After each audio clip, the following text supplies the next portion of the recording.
আচ্ছা, আগের দিন কি অবধি করিয়েছিলাম রে? আচ্ছা, ওই পাওয়ারের ওগুলো করিয়েছিলাম।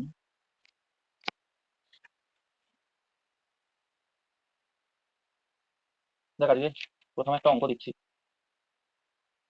আচ্ছা। আচ্ছা, অঙ্ক দেওয়ার আগে একটা জিনিস দেখাচ্ছি, সেটা হলো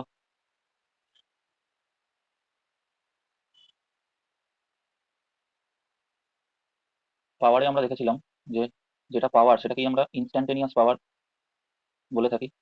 তো সেটা ছিল হচ্ছে ডিডাব্লিউ ডিটি। তো এখান থেকে আমরা লিখতে পারি ডিডাব্লিউ ইজিক্যালস টু পিডিটি, এবং লিখতে পারি W equals to integration of ডিডাব্লিউ equals to integration of PDT. তো আমি যদি এখানে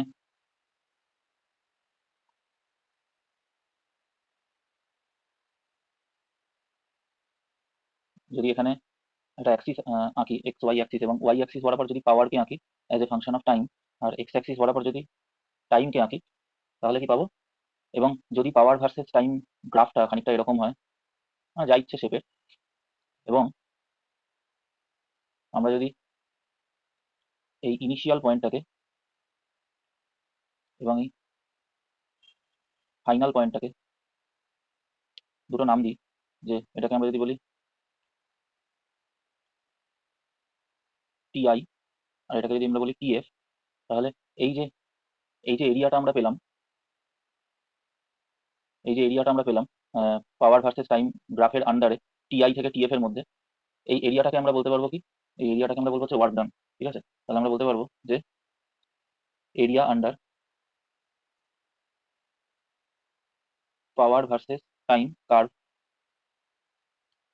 উইল প্রোভাইড ওয়ার্ক ডান। তাহলে এই এরিয়াটাই আমরা জানি হয় হচ্ছে ইন্টিগ্রেশন পিডিটি, আর এটাই হচ্ছে আমার ওয়ার্ক ডান। ঠিক আছে। আচ্ছা, এবার এবার আমরা নেক্সট জায়গায় আসি, যেখানে আমরা কনজারভেটিভ ফোর্স বলে একটা টপিক রয়েছে, সেই কনজারভেটিভ ফোর্সটা আমরা পড়বো। সংরক্ষী বল, কনজারভেটিভ ফোর্স।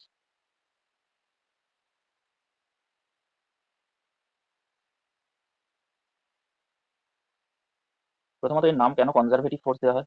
এর নাম কনজারভেটিভ ফোর্স দেওয়ার কারণ কি? এর নাম কনজারভেটিভ ফোর্স দেওয়ার কারণ হচ্ছে যে আগের দিনও বলেছিলাম যে এই ফোর্সগুলো এমন ধরনের ফোর্স যারা সিস্টেমের টোটাল এনার্জিকে কনজার্ভ রাখে, যারা সিস্টেমের টোটাল এনার্জিকে বাড়িয়ে দেয় না। মানে টোটাল এনার্জিকে তো বাড়ানো সম্ভব নয়, সিস্টেমের টোটাল এনার্জিকে কখনো কমিয়ে দেয় না। ঠিক আছে, মানে এনার্জি লস করে না। যেমন ফ্রিকশন, ফ্রিকশন আমরা দেখেছিলাম যদি কোনো একটা ব্লক থাকে এবং কোনো একটা সার্ফেসের উপর দিয়ে যদি ওই ব্লকটা মুভ করে সামনের দিকে, মানে রিলেটিভ মোশন যদি থাকে, তাহলে রিলেটিভ মোশনকে বাধা দেওয়ার জন্য উল্টো দিকে একটা কাইনেটিক ফ্রিকশন প্রযুক্ত হয়। এবং আমরা দেখেছিলাম যে ওয়ার্ক ডান, মানে যখন আমরা বিভিন্ন ফোর্সের ওয়ার্ক ডান করছিলাম তখন কাইনেটিক ফ্রিকশনের ওয়ার্ক ডানও করেছিলাম, এবং আমরা দেখেছিলাম যে কাইনেটিক ফ্রিকশনের যে net work done on the system হয়, সেটা কত হয়? সেটা হচ্ছে নেগেটিভ। কাইনেটিক ফ্রিকশনের work done, net work done on the system, এটা হয়ে যায় হচ্ছে নেগেটিভ। এবং আমরা তখন বলেছিলাম যে যেহেতু ওয়ার্ক ডানটা নেগেটিভ হয়ে যায়, সেই জন্য এই কাইনেটিক ফ্রিকশনের একটা আমরা নাম দিই, যেটাকে আমরা বলি ডিসিপেটিভ ফোর্স।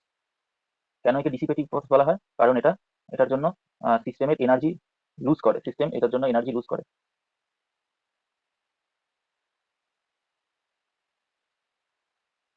সিস্টেম এটার জন্য এনার্জি লুজ করে। এবার সুতরাং আমরা ফ্রিকশনকে সেই জন্য আমরা বলতাম যে ওটা সিস্টেমের এনার্জিকে যেহেতু কনজার্ভ রাখতে পারে না, সেই জন্য আমরা এটাকে বলতাম নন কনজারভেটিভ ফোর্স, নন কনজারভেটিভ ফোর্স। আর যে সমস্ত ফোর্সের কারণে সিস্টেমের এনার্জি কনজার্ভ থাকতো সেগুলোকে আমরা বলতাম কনজারভেটিভ ফোর্স, সিস্টেমের এনার্জিকে কনজার্ভ রাখা যায়। যেমন আমাদের পরিচিত যে কোনো ফোর্স, গ্র্যাভিটেশনাল ফোর্স হোক বা ইলেকট্রোস্ট্যাটিক ফোর্স হোক, সেগুলো হচ্ছে সমস্তই কনজারভেটিভ ফোর্স। আচ্ছা, এবার এই কনজারভেটিভ ফোর্সের জন্য বেশ কিছু পয়েন্ট রয়েছে।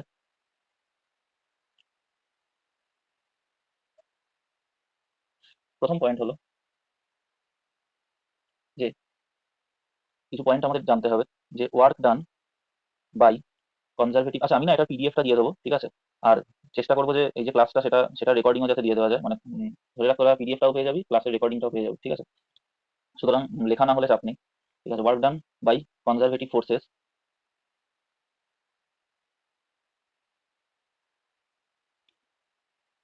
Is independent of path followed.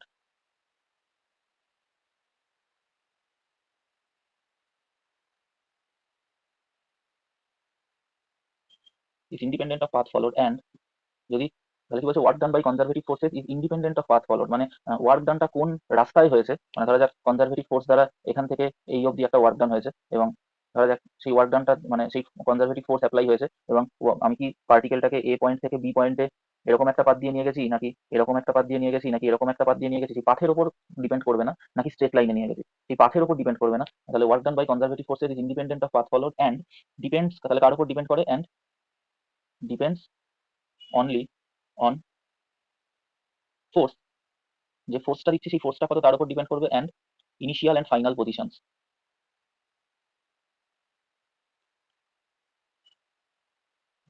ঠিক আছে, তাহলে না তো ফোর্সের উপর ডিপেন্ড করবে, মানে সরি না, ওটা পাথের উপর ডিপেন্ড করবে না, শুধুমাত্র কার উপর ডিপেন্ড করবে, ফোর্সের উপর ডিপেন্ড করবে, এবং ইনিশিয়াল আর ফাইনাল পজিশন মানে কোথা থেকে কোথা অব্দি গেল, মানে সোজা কথা ডিসপ্লেসমেন্ট, টোটাল ডিসপ্লেসমেন্টের উপর ডিপেন্ড করবে। আগে আমরা দেখেছিলাম এরকম জিনিস যে আলটিমেটলি যদি যে সেটা আমরা গ্র্যাভিটেশনাল ফোর্সের জন্য যে ওয়ার্ক ডান এমজির জন্য ওটা আমরা দেখেছিলাম যে আলটিমেটলি ওটা যে পথেই যাক না কেন তার উপর ডিপেন্ড করবে না, ওটা আলটিমেটলি কোথায় কোথায় ছিল আর কোথায় গেল এই দুটো পয়েন্টের উপরই ডিপেন্ড করবে, এবং সেটা হয়ে যাচ্ছে ওর নেট ডিসপ্লেসমেন্ট, এবং ফোর্সের উপর ডিপেন্ড করে, এমজি গ্র্যাভিটেশনাল ফোর্সে আমরা দেখেছিলাম এমজির উপর ডিপেন্ড করে।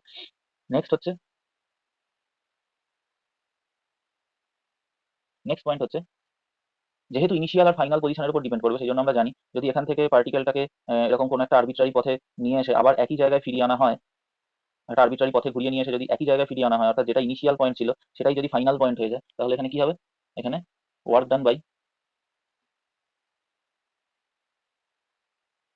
Conservative forces in a closed path, একটা বদ্ধ পথে in a closed path will be zero.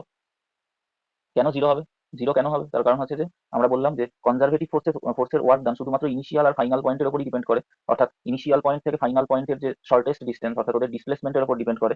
যেহেতু ইনিশিয়াল আর ফাইনাল পয়েন্ট সেম হয়ে গেলে ওদের ডিসপ্লেসমেন্ট জিরো, অর্থাৎ এই যে ডিএস ভেক্টরের ইন্টিগ্রেশনটা যেহেতু জিরো হয়ে যাবে, সেই কারণে আমরা বলতে পারি নেট ডিসপ্লেসমেন্ট জিরো, সেই কারণে ওয়ার্ক ডানও জিরো। কি পাথ ফলো করেছে সেটার উপর ডিপেন্ড করবে না।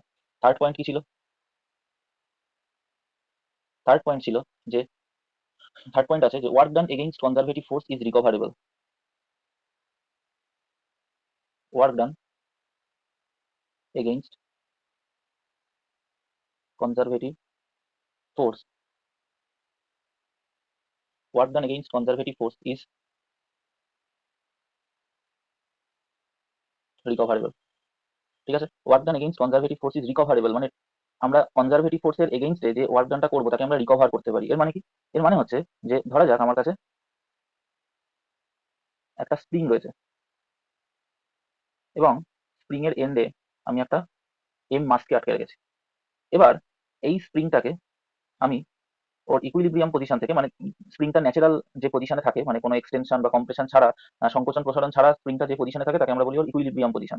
ঠিক আছে, বা ন্যাচারাল লেন্থ। তো ন্যাচারাল লেন্থে থাকা অবস্থায় একটা স্প্রিংকে যদি আমরা খানিকটা এক্সটেনশন দিই, অর্থাৎ দৈর্ঘ্য বৃদ্ধি করি, এবং আমরা দৈর্ঘ্য বৃদ্ধি করে মাসটাকে এখানে নিয়ে আসি, আলটিমেটলি ধরা যাক এক্স দৈর্ঘ্য বৃদ্ধি করলাম।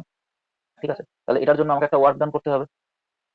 আমি এক্সটার্নাল এজেন্ট, আমি এটার উপর একটা এক্সটার্নাল ফোর্স দিয়েছিলাম, তো সেই এক্সটার্নাল ফোর্স দেওয়ার জন্য আমি এক্সটার্নাল এজেন্ট আমাকে একটা ওয়ার্ক ডান করতে হবে। কত হয় রে সেই ওয়ার্ক ডানটা,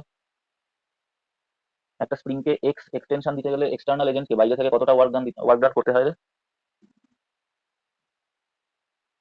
না হয়নি, হয়নি, ঠিক করে বল। হবে না জেনেই আমি জিজ্ঞাসা করেছি। ও না না, সরি সরি সরি, ঠিক ঠিক বলেছিস, ঠিক বলেছিস, হ্যাঁ হ্যাঁ হ্যাঁ, ঠিক ঠিক ঠিক, সরি, আমি ভুল, আমি ভুল। হ্যাঁ, work done by external agent কি হয়ে যায়, না না, আমি অন্য জিনিস ভাবছিলাম, আমি ভাবছিলাম যে স্প্রিং ফোর্সের ওয়ার্ক ডান, হ্যাঁ স্প্রিং ফোর্সের work done half k x square হবে না, ওটা minus half k x square হবে, আর এক্সটার্নাল এজেন্টের ওয়ার্ক ডান হয়ে যাবে হাফ কে এক্স স্কোয়ার। ঠিক। আচ্ছা, কিন্তু এই যে ওয়ার্ক ডানটা আমি করলাম স্প্রিংটাকে এক্সটেন্ড করতে গিয়ে, বা সেম জিনিস হতো যদি আমি স্প্রিংটাকে কম্প্রেস করতাম, যদি কম্প্রেস করতাম এক্স ডিস্টেন্স, তাহলেও এক্সটার্নাল ওয়ার্ক ডান, এক্সটার্নাল এজেন্টের work done half k x স্কোয়ারই হতো। এখন প্রশ্ন হচ্ছে যে এই ওয়ার্ক ডানটা কার এগেনস্টে আমি করেছি, এই ওয়ার্ক ডানটা একটা কনজারভেটিভ ফোর্সের এগেনস্টে আমি করেছি। কেন, কারণ আমি যত একে বাইরের দিকে টানছিলাম তত আমার এগেনস্টে স্প্রিং একটা ফোর্স অ্যাপ্লাই করছিল, স্প্রিং একটা ফোর্স অ্যাপ্লাই করছিল ভেতরের দিকে, আমি ফোর্স অ্যাপ্লাই করছিলাম বাইরের দিকে, আর স্প্রিং ফোর্স অ্যাপ্লাই করছিল ভেতরের দিকে আমার এগেনস্টে। তাহলে এই যে ওয়ার্ক ডানটা আমি করেছি ডাব্লিউ এক্সটার্নাল, এই ওয়ার্ক ডানটা আমি স্প্রিং ফোর্সের এগেনস্টে করেছি, আর আমরা জানি যে স্প্রিং ফোর্স একটা কনজারভেটিভ ফোর্স, স্প্রিং ফোর্স একটা কনজারভেটিভ ফোর্স, সেই জন্য এই যে ওয়ার্ক ডানটা আমরা করেছি এই ওয়ার্ক ডানটাকে আমরা রিকভারি করতে পারবো পরবর্তীতে। ঠিক আছে, আমরা কি বলবো যে এই ওয়ার্ক ডানটা এই স্প্রিং মাস সিস্টেমের মধ্যে পোটেনশিয়াল এনার্জি রূপে স্টোর হয়ে গেল, স্মৃতি শক্তি। আমরা বলবো যে এই এক্সটার্নাল এজেন্টের যে ওয়ার্ক ডানটা, ঠিক আছে, সেই ওয়ার্ক ডানটা এই স্প্রিং মাস সিস্টেমের মধ্যে একটা এনার্জি রূপে স্টোর হয়ে গেল, যেটাকে আমরা বলছি পোটেনশিয়াল এনার্জি। এবং যেই আমরা এই স্প্রিংটাকে ছেড়ে দেবো, ধরা যাক এক্স এক্সটেনশন দেওয়ার পর, আমরা স্প্রিংটাকে ছেড়ে দিলাম। ছেড়ে দেওয়ার পরে কি হবে, এই মাসটা নিজে থেকেই আবার আগের জায়গায় ফিরে আসবে, তাই তো? আবার মাসটা নিজে থেকে আগের জায়গায় ফিরে আসবে। কেন এটা হলো? মাসটাকে কে নিয়ে এলো আগের জায়গায়? কেউ তো ওকে ধরে আনেনি, ঠিক আছে, ও নিজে থেকেই চলে এলো। কেন সে নিজে থেকে চলে এলো? তার কারণ আমি যখনই ওকে এক্সটেনশন দিয়েছিলাম এক্স, তখন আমি ওর উপর একটা ওয়ার্ক ডান করেছিলাম W external half k x square. সেটা ওই মাসের মধ্যে একটা পোটেনশিয়াল এনার্জি রূপে স্টোর হলো, সেটা ওই মাসের মধ্যে একটা পোটেনশিয়াল এনার্জি রূপে স্টোর হলো। এবং যেই আমি মাসটাকে ছেড়ে দিলাম, অর্থাৎ এক্সটার্নাল ফোর্সটাকে ক্যান্সেল করে দিলাম, সাথে সাথে কি হলো, সাথে সাথে ওই পোটেনশিয়াল এনার্জিটাকে খরচ করে ও আবার আগের জায়গায় ফিরে এলো, ঠিক আছে। এবং আমরা জানি যে ও আগের জায়গায় যখন ফিরে আসবে তখন ওখানেই তো এসে থেমে যাবে না, ও আরেকটু ভেতরে ঢুকে যাবে। এবং যেই ও আরেকটু ভেতরে ঢুকে যাবে ওর মধ্যে আবার পোটেনশিয়াল এনার্জি স্টোর হবে। তারপর ও একটা সময় গিয়ে ওর ভেলোসিটি জিরো হয়ে যাবে, এবং তারপর আবার ও সেই পোটেনশিয়াল এনার্জিকে খরচা করে আবার আগের জায়গায় ফিরে আসবে। সেখানে এসেও থেমে যাবে না, ওর ইনার্শিয়ার জন্য আবার ও একটু সামনের দিকে চলে যাবে, আবার ওর মধ্যে একটু এক্সটেনশন হবে, আবার ওর মধ্যে একটু পোটেনশিয়াল এনার্জি স্টোর হবে, এবং একটা এক্সট্রিম পয়েন্টে গিয়ে ওর ভেলোসিটি আবার জিরো হয়ে যাবে, দিয়ে আবার ও ব্যাক করবে। এইভাবে ও একবার এদিক থেকে এদিকে আসবে, আবার এদিক থেকে এদিকে আসবে, এবং ও একটা মোশন করবে। এই মোশনটাকে আমরা কি বলি? কি রে?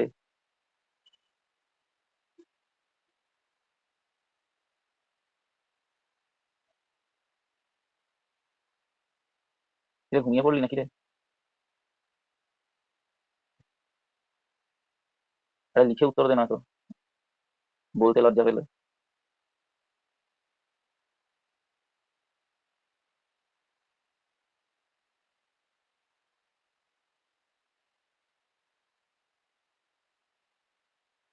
তোরা লিখছিস কিছু? আমি দেখতে পাচ্ছি না কিন্তু।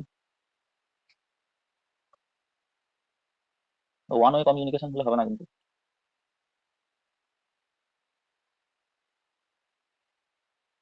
কি রে অনুশ্রী? না, স্ট্রেট লাইন মোশন মানে কোন মোশন এরকম হয় যে ওটা একটা জায়গা থেকে একদিকে এরকম সরে যায়, দিয়ে আবার ওখান থেকে নিজের জায়গায় ফিরে আসে, আবার সেখান থেকে একদিকে চলে যায়, আবার সেখান থেকে নিজের জায়গায় ফিরে আসে, আবার ওখান থেকে একদিকে চলে যায়, আবার সেখান থেকে নিজের জায়গায় ফিরে আসে? এটা কি মোশন হয়? কি মোশন এরকম হয় যে এদিক ওদিক এদিক ওদিক এদিক ওদিক করতে থাকে একটা নির্দিষ্ট জায়গার অ্যাবাউটে? ফিক্সড জায়গা হচ্ছে ওর এটা। এর অ্যাবাউটে একবার এদিকে, একবার ওইদিকে, আবার এদিকে, আবার এদিকে, আবার এদিকে, আবার এদিকে, মানে এদিক ওদিক এদিক ওদিক করতে থাকছে। এটাকে কি জাতীয় মোশন বলা হয়? এটাকে আমরা বলি, না, রোটেশনাল, দোল গতি। হ্যাঁ, দোল গতি। হ্যাঁ, হ্যাঁ, ওটা ওটা। এটাকে আমরা বলি SHM, যার বাংলা হচ্ছে সিম্পল হারমোনিক মোশন, বা ইংরেজিতে সরল দোলগতি। ঠিক আছে, এটা হচ্ছে সরল দোলগতি।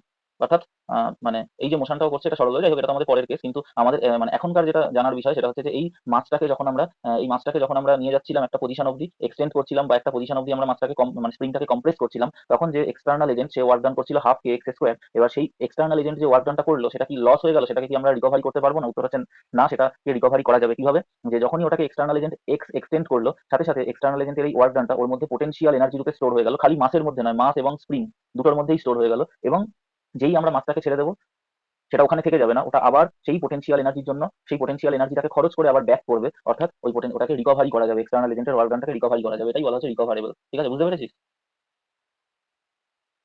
নেক্সট হচ্ছে যে আম, আচ্ছা যাই হোক, এটাকে রিকভারি করা গেল। তার নেক্সট পয়েন্ট হলো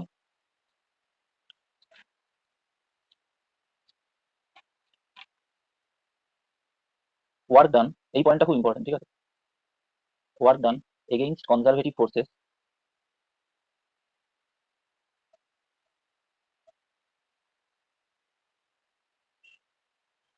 work done against conservative forces will get stored in the form of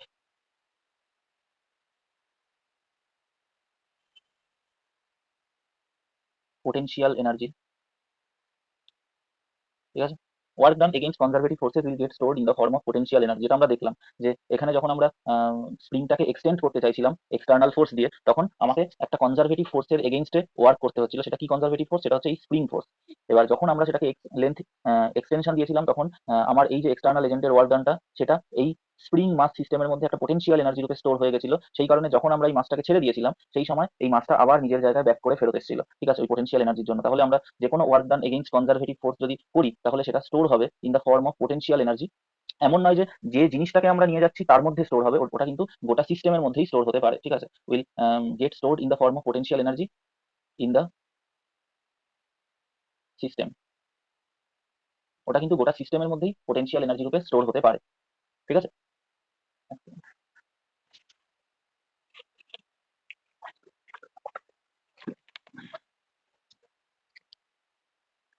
আচ্ছা, এবার হচ্ছে দেখ যে যেমন একটা উদাহরণ কি, যে আরেকটা কি উদাহরণ দেওয়া যায় যেটা আমরা ক্লাস 10-এ পড়তাম, কুলম্বস কুলম্বস লতে আমরা এটা পড়তাম, যে ধরা যাক আমার কাছে একটা প্লাস ক্যাপিটাল কিউ চার্জ রয়েছে, এবং এই প্লাস ক্যাপিটাল কিউ যে চার্জটা রয়েছে তার কাছে আমি একটা আরেকটা চার্জ, এটা হচ্ছে প্লাস স্মল কিউ, তাকে আমরা এদিকে নিয়ে আসছি, এবং নিয়ে এসে প্লাস স্মল কিউকে এরকম একটা জায়গায় রেখে দিলাম। আর এই যে প্লাস ক্যাপিটাল কিউ এটাকে আমরা হিঞ্জ করে রেখেছিলাম, মানে পেরেক দিয়ে আটকে রেখেছিলাম। কেন? কারণ আমরা জানি যে দুটো পজিটিভ চার্জ একে অপরকে বিকর্ষণ করে, এর ফলে যখনই আমরা প্লাস ক্যাপিটাল কিউকে এর দিকে নিয়ে আসবো সাথে সাথে এও এদিকে যেতে থাকবে, মানে এটা এক জায়গায় ফিক্স থাকবে না, সেই জন্য এটাকে এখানে ফিক্স করে রাখা হয়েছে, হিঞ্জ করে রাখা হয়েছে। এরপর যেই আমরা প্লাস ক্যাপিটাল কিউকে এদিকে নিয়ে এসেছি, তার মানে কি আমাকে একটা ফোর্সের এগেইনস্টে ওয়ার্ক করতে হয়েছে। কি ফোর্সের এগেইনস্টে ওয়ার্ক করতে হয়েছে আমাকে? আমার যখনই আমি প্লাস ক্যাপিটাল কিউকে এদিকে নিয়ে আসছিলাম, প্লাস ক্যাপিটাল কিউর উপর এই সরি যখনই আমরা এই স্মল কিউ চার্জটাকে এদিকে নিয়ে আসছিলাম, তখন এই স্মল কিউ চার্জটার উপর এই ক্যাপিটাল কিউ চার্জ একটা রিপালসিভ ফোর্স, একটা বিকর্ষণ বল দিচ্ছিল, যেটাকে আমরা ইলেকট্রোস্ট্যাটিক ফোর্স বলি। ইলেকট্রোস্ট্যাটিক ফোর্স একটা দিচ্ছিল, এবং আমরা জানি এটা একটা কনজারভেটিভ ফোর্স। এটা একটা কনজারভেটিভ ফোর্স, এটা সিস্টেমের টোটাল এনার্জিকে কনজার্ভ রাখতে পারে। তো যখন আমি এই প্লাস স্মল কিউ চার্জটাকে এদিকে নিয়ে আসছিলাম, তখন আমাকে এই ইলেকট্রোস্ট্যাটিক ফোর্সের বিরুদ্ধে একটা ফোর্স করতে হচ্ছিল, যেটাকে আমি এক্সটার্নাল ফোর্স বলতে পারি। আমাকে করতে হচ্ছিল, এবং তো এর ফলে আমাকে একটা এক্সটার্নাল ওয়ার্ক ডান করতে হচ্ছিল। আমি একজন এক্সটার্নাল এজেন্ট, আমাকে একটা এক্সটার্নাল ওয়ার্ক ডান করতে হচ্ছিল। এবার যেই আমি এখানে এনে এই প্লাস কিউ চার্জটাকে ছেড়ে দেবো, সাথে সাথে আমি কি দেখবো, এ কি এখানেই বসে থাকবে? না, এখানে বসে থাকবে না, এ আবার নিজের জায়গায় ফেরত চলে যাবে, ঠিক আছে। প্রশ্ন হচ্ছে একে নিজের জায়গায় ফেরত কে নিয়ে গেল? একে নিজের জায়গায় ফেরত তো কেউ ওয়ার্ক ডান করে নিয়ে যায়নি, এ নিজে নিজে চলে গেছে। কেন নিজে নিজে চলে গেল? তার কারণ হচ্ছে যেই একে এদিকে আমরা আনলাম, সাথে সাথে এর মধ্যে আমরা একটা এক্সটার্নাল ওয়ার্ক ডান করলাম। এই এক্সটার্নাল ওয়ার্ক ডানটা এর মধ্যে পোটেনশিয়াল এনার্জি রূপে স্টোর হলো, এবং এই পোটেনশিয়াল এনার্জিটাকে খরচ করে ও আবার আগের জায়গায় ফেরত চলে গেল, ঠিক আছে। এখন প্রশ্ন হচ্ছে তাহলে এই পোটেনশিয়াল এনার্জিটা কার মধ্যে স্টোর হলো? আমি ওয়ার্ক ডান করেছি প্লাস কিউর উপর, তাহলে কি পোটেনশিয়াল এনার্জিটা এর মধ্যে স্টোর হলো? দেখা যাক এর মধ্যে স্টোর হলো কিনা। যদি আমি এই প্লাস কিউ চার্জের যে হিঞ্জটা রয়েছে সেই হিঞ্জটাকে যদি আমরা খুলে দিই, অর্থাৎ যদি আমরা এখন এই প্লাস কিউ চার্জটাকে নর্মাল লিখে দিই, তাহলে এবার কি হবে? তাহলে কি এই প্লাস কিউ চার্জটা এখানেই থাকবে? এবং এইটাকে হিঞ্জ করে দিই, তাহলে আমরা কি দেখবো? প্লাস কিউ চার্জটা কিন্তু এদিকে চলে যাচ্ছে, ঠিক আছে। মানে এখন আমরা কি করেছি, এই প্লাস ক্যাপিটাল কিউ চার্জটাকে আনহিঞ্জ করে দিয়েছি, মানে ওটা পেরেকটাকে তুলে নিয়েছি, আর সেই পেরেকটা প্লাস স্মল কিউ চার্জের মধ্যে দিয়ে দিয়েছি। সঙ্গে সঙ্গে আমরা কি দেখবো? মানে এই প্লাস ক্যাপিটাল কিউ চার্জটা এদিকে চলে যাচ্ছে। তাহলে প্রশ্ন হচ্ছে এই প্লাস ক্যাপিটাল কিউ চার্জটাকে এদিকে কে নিয়ে যাচ্ছে? কে ওয়ার্ক করছে এর উপর, ঠিক আছে। এর উদাহরণ হচ্ছে ওই যে প্লাস স্মল কিউ চার্জটাকে আমরা সামনে এনেছিলাম, তার মধ্যে যে পোটেনশিয়াল এনার্জি স্টোর হয়েছিল সেটা আসলে এটার মধ্যে স্টোর হয়নি, সেটা এটার মধ্যেও স্টোর হয়েছিল, সেটা এটার মধ্যেও স্টোর হয়েছিল। এবার দুটোর মধ্যেই স্টোর হয়েছিল, মানে আমরা কি বলতে পারি, এই যে প্লাস কিউ আর মানে ক্যাপিটাল কিউ আর স্মল কিউকে নিয়ে যে সিস্টেমটা তৈরি হয়েছিল, সেই সিস্টেমের মধ্যে পোটেনশিয়াল এনার্জিটা স্টোর হয়েছিল। এটাকেই আমরা বলতাম, তোদের মনে আছে কিনা জানি না, সেটা হচ্ছে যে potential energy stored in electric field. আমরা কিন্তু এরকম বলতাম না যে প্লাস কিউ চার্জকে যখন আমরা আরেকটা চার্জ প্লাস ক্যাপিটাল কিউর দিকে নিয়ে আসি, তখন আমরা যে বহিস্থ সংস্থা যে কার্য করে সেটা প্লাস কিউ চার্জের মধ্যে তড়িৎ শক্তি রূপে সঞ্চিত হয়, সেটা আমরা বলতাম না। আমরা এটাও বলতাম না প্লাস ক্যাপিটাল কিউ চার্জের মধ্যে তড়িৎ শক্তি রূপে সঞ্চিত হয়, সেটাও আমরা বলতাম না। আমরা কি বলতাম? আমরা বলতাম যে তড়িৎ ক্ষেত্রের মধ্যে তড়িৎ শক্তি রূপে সঞ্চিত হয়, মানে ওই গোটা জায়গাটার মধ্যে ও পোটেনশিয়াল এনার্জি রূপে স্টোর হলো। এবং সেই জন্য আমরা যখন প্লাস স্মল কিউ চার্জটাকে হিঞ্জ করেছিলাম, তখন প্লাস ক্যাপিটাল কিউ চার্জটা কিন্তু এদিকে চলে যাচ্ছিল, এর উপর তো আমরা ওয়ার্ক ডান করিনি, ঠিক আছে। তার মানে পোটেনশিয়াল এনার্জিটা কিন্তু এখানে গোটা সিস্টেমের উপর স্টোর হয়েছে, ঠিক আছে। আচ্ছা, বল বল।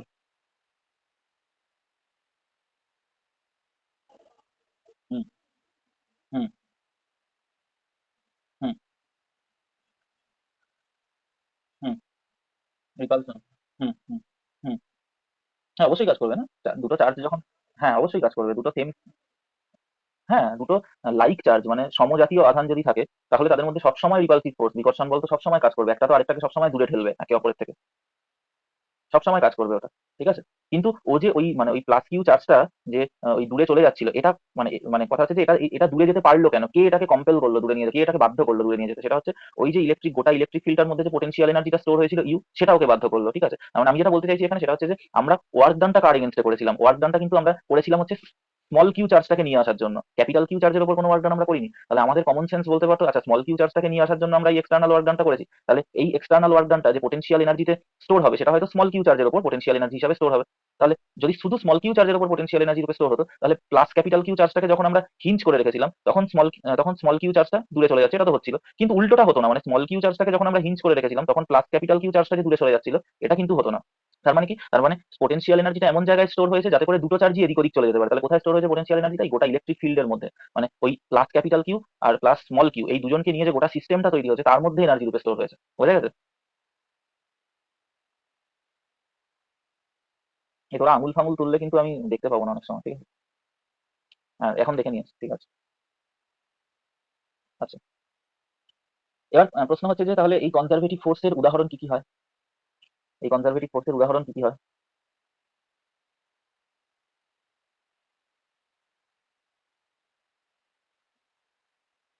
আচ্ছা, কনজারভেটিভ ফোর্সের যে আমরা যে পয়েন্ট গুলো লিখলাম, ঠিক আছে, এই পয়েন্ট গুলো কিন্তু খুব ইম্পর্টেন্ট পয়েন্ট, ঠিক আছে।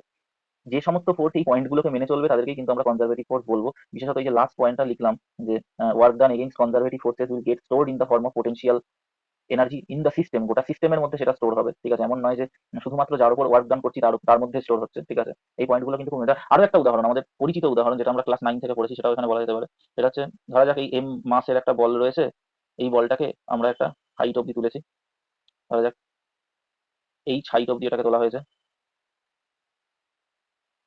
তাহলে এর উপর কি কি ফোর্স অ্যাক্ট করে, দেখ এর উপর একে তো পৃথিবী সবসময় নিচের দিকে টানে এমজি ফোর্স দিয়ে, এটা হচ্ছে ফোর্স বাই গ্র্যাভিটি, যেটা একটা কনজারভেটিভ ফোর্স।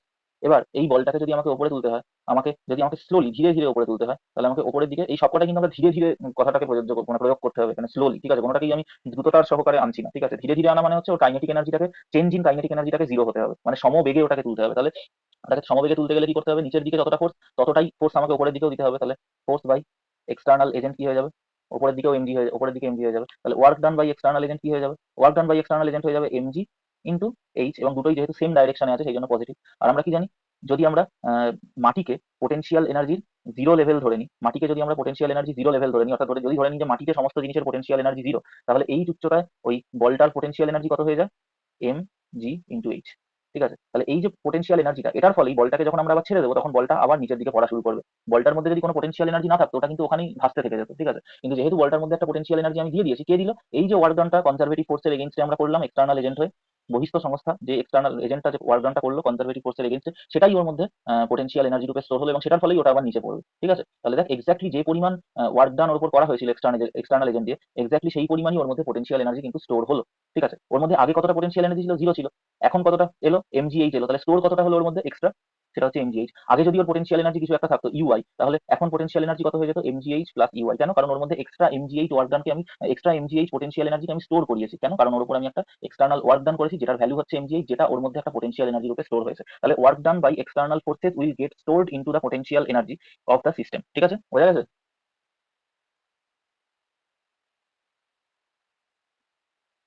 আচ্ছা, আচ্ছা, তাহলে এক্সাম্পলস অফ কনজারভেটিভ ফোর্সের যে কিছু কিছু এক্সাম্পল কি। প্রথম এক্সাম্পল বলা যেতে পারে যে কোনো constant force, any constant forces, যে কোনো বল, যে বলটার দিক এবং মান সবসময় ধ্রুবক, ঠিক আছে। যে বলটার ফোর্স মানে কিন্তু এখানে ভেক্টর কোয়ান্টিটি, ভেক্টরটাকে কনস্ট্যান্ট হতে হবে, মানে মান এবং দিক, ম্যাগনিটিউড এবং ডাইরেকশন দুটোকেই কিন্তু কনস্ট্যান্ট হতে হবে, ঠিক আছে। আমরা দেখেছিলাম যে কনস্ট্যান্ট ফোর্সের ওয়ার্ক ডান আমরা করেছিলাম এর আগে, তবে মনে আছে কিনা জানি না, work done by constant force আমরা করেছিলাম, এবং সেক্ষেত্রে আমরা কি দেখেছিলাম, ওয়ার্ক ডান বাই কনস্ট্যান্ট ফোর্সে আমরা দেখেছিলাম যে আমরা যা দেখেছিলাম যে খুব ছোট্ট একটা ওয়ার্ক ডান ডিডব্লিউ হয়ে যায় কি এফ ডট ডিএস, এবং ফোর্সটা যদি কনস্ট্যান্ট হয় তাহলে ফোর্সটাকে আমরা বাইরে বার করে দিই ডট ডিএস এর ইন্টিগ্রেশন, আর ডিএস এর ইন্টিগ্রেশন কি হয়ে যায়, এস মানে মোট সরণ, টোটাল ডিসপ্লেসমেন্ট। তাহলে এই যে ডাব্লিউটা, এই যে ওয়ার্ক ডানটা আমরা করেছিলাম সেই ওয়ার্ক ডানটা আলটিমেটলি কিন্তু ডিসপ্লেসমেন্টের, নেট ডিসপ্লেসমেন্টের উপর ডিপেন্ড করছিল, মানে একমাত্র ইনিশিয়াল আর ফাইনাল পয়েন্টের উপর ফাইনাল পজিশনের উপর ডিপেন্ড করছিল, ঠিক আছে, কি পাথ ফলো করা হয়েছিল তার উপর ডিপেন্ড করা হচ্ছিল না। আর আমরা কি দেখলাম, কনজারভেটিভ ফোর্স কাকে বলে, যে সমস্ত এই যে work done by conservative force is independent of path followed and depends only on force and initial final position, ঠিক আছে। তাহলে যে কোনো কনস্ট্যান্ট ফোর্স যদি থাকে সেটা কিন্তু একটা কনজারভেটিভ ফোর্স হয়, ঠিক আছে। নেক্সট পয়েন্ট হচ্ছে গ্র্যাভিটেশনাল ফোর্স। যেখানে যেখানে গ্র্যাভিটেশনাল ফোর্স থাকবে আমরা বলবো সেটা একটা কনজারভেটিভ ফোর্স এবং সেটা সিস্টেমের টোটাল এনার্জিকে কনজার্ভ করতে পারবে, অর্থাৎ সেখানে আমরা total energy conservation, total mechanical energy conservation প্রিন্সিপালকে আমরা অ্যাপ্লাই করতে পারি। থার্ড কি ফোর্স আমরা দেখলাম, ইলেকট্রোস্ট্যাটিক ফোর্স বিটুইন চার্জেস।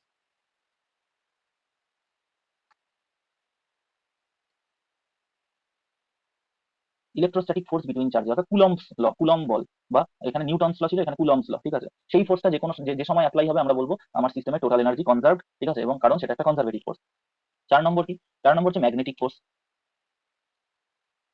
চৌম্বক বল, এটাও আমরা পরের ক্লাসে পড়বো ম্যাগনেটিক ফোর্স, ঠিক আছে। ফিফথ হচ্ছে আমরা আরেকটা কনজারভেটিভ ফোর্স কিছুক্ষণ আগেই এক্সাম্পল দেখেছি, স্প্রিং ফোর্স, স্প্রিং এর যে বল বা যে কোনো ধরনের ইলাস্টিক ফোর্স। ইলাস্টিক ফোর্স কাকে বলে, যে কোনো একটা ইলাস্টিক ফোর্স মানে কি, একটা রড ছিল তাকে আমরা কোনোভাবে টেনে একটু দৈর্ঘ্য বাড়িয়ে দিলাম, এবার সেই রডটা কি হবে, যেই আমরা বলটা প্রয়োগ করা থামিয়ে দেবো সাথে সাথে ও আবার আগের জায়গায় ফিরে আসার চেষ্টা করবে, এটাকেই তো আমরা স্থিতিস্থাপকতা বা ইলাস্টিসিটি বলতাম। তাহলে এটাও খানিকটা স্প্রিং ফোর্সের মতো, ঠিক আছে। তাহলে স্প্রিং ফোর্স বা যে কোনো ইলাস্টিক ফোর্স হচ্ছে আমাদের কনজারভেটিভ ফোর্স, ঠিক আছে। তো কেন স্প্রিং ফোর্স কনজারভেটিভ ফোর্স আমরা একটু মনে করি, যেটা আমরা দেখেছিলাম যে একটা স্প্রিংকে ধরা যাক আমরা এরকম জায়গায় রেখেছিলাম এবং স্প্রিংটাকে এক্স ইনিশিয়াল থেকে একটা ডিসপ্লেসমেন্ট দিয়ে এক্সটেনশন করিয়ে এক্স ফাইনাল অব্দি নিয়ে যাওয়া হয়েছিল, এবং আমরা দেখেছিলাম যে ওয়ার্ক ডান, আমরা দেখেছিলাম যে এই স্প্রিং ফোর্সটার ওপর যে এক্সটার্নাল এজেন্টকে ওয়ার্ক করতে হয়েছে সেটা কি ছিল, সেটা ছিল half K into x final square minus x initial square.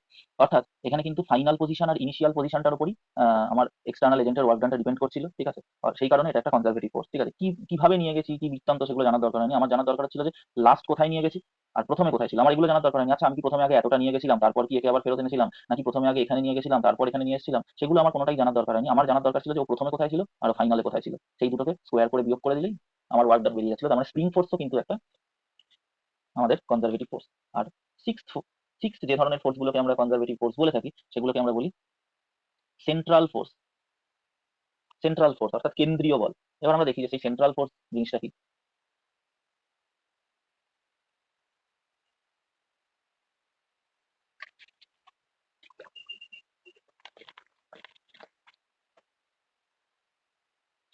আচ্ছা, তো সেন্ট্রাল ফোর্স,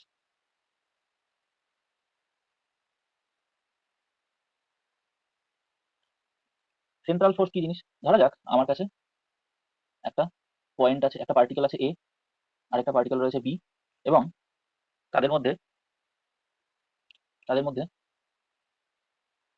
এইটা হচ্ছে তাদের মধ্যে একটা লাইন যেটা তাদের সেন্টার টু সেন্টার জয়েন করেছে, এবং ধরা যাক এ পার্টিকেলটার মাস হচ্ছে এম এ আর বি পার্টিকেলটার মাস হচ্ছে এম বি। তাহলে আমরা কি জানি যে এদের মধ্যে একটা গ্র্যাভিটেশনাল ফোর্স, এদের মধ্যে একটা গ্র্যাভিটেশনাল ফোর্স অ্যাপ্লাই হবে এ বি কে, একটা gravitational force, force on B due to A, এটা দিয়ে নিজের দিকে অ্যাট্রাক্ট করবে। আর এ আর বি এ কে force on A due to B, এই একটা ফোর্স দিয়ে নিজের দিকে আকর্ষণ করবে। এবং আমরা জানি যে force on A due to B এর যে মান সেটাই হয়ে যাবে force on B due to A, এবং সেটা আমরা নিউটনস ল অনুযায়ী পাই যে G M A M B by এইদের দুজনের মধ্যে যদি সেন্টার টু সেন্টার ডিস্টেন্স হয় আর, তাহলে আর স্কোয়ার, ঠিক আছে। এবং এরা সমান ও বিপরীতমুখী বল, অর্থাৎ ভেক্টর সাইন দিয়ে লিখলে F on A due to B is equals to minus F on B due to A, ঠিক আছে। এই দুটো পয়েন্ট আমরা জানি। তাহলে এই বলটা এই বলটা কিসের উপর ডিপেন্ড করলো, এই বলটা ওদের মাসের উপর তো ডিপেন্ড করলোই, আর কিসের উপর ডিপেন্ড করলো, ওদের মধ্যবর্তী দূরত্ব আর এর উপর ডিপেন্ড করলো। এবং কিভাবে ডিপেন্ড করলো, সেটা হচ্ছে ওদের কেন্দ্র সংযোজী সরলরেখা বরাবর, along the line joining their centre, তাদের কেন্দ্র সংযোজী সরলরেখা বরাবর এই বলটা অ্যাপ্লিকেবল হলো, ঠিক আছে। এরকম ভাবেই আমরা যদি বলতাম যে এই যে এ পার্টিকেলটা রয়েছে, যে এই পার্টিকেলটা রয়েছে তার মাস যদি হয়, সরি মাস তো আমরা প্রথমে আলোচনা করলাম, আমরা বলতে তার চার্জ যদি হয় কিউ এ প্লাস কিউ এ, আর এমবির চার্জ যদি হয় প্লাস কিউবি, তাহলেও আমরা দেখতে পেতাম যে এদের মধ্যে তখন একটা রিপালসিভ ফোর্স অ্যাক্ট করতো, যে force on A due to B, এ ওকে ঠেলতো ওদিকে আর ও ওকে ঠেলতো ওদিকে, F on B due to এ।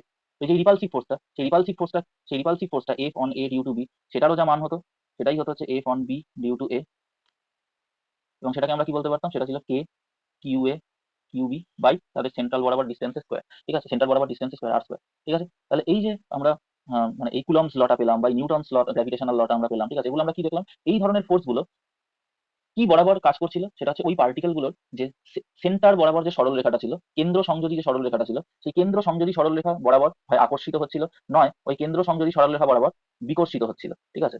তাহলে এই যে ধরনের ফোর্স গুলো কেন্দ্র সংযোজী সরল রেখা বরাবর কাজ করে তাদেরকেই আমরা সেন্ট্রাল ফোর্স বলে থাকি, ঠিক আছে। তাহলে কি বলবো, if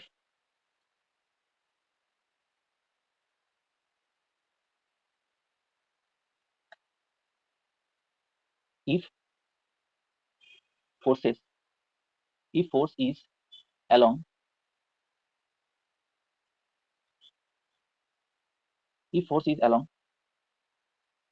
the line joining along the line joining the interacting bodies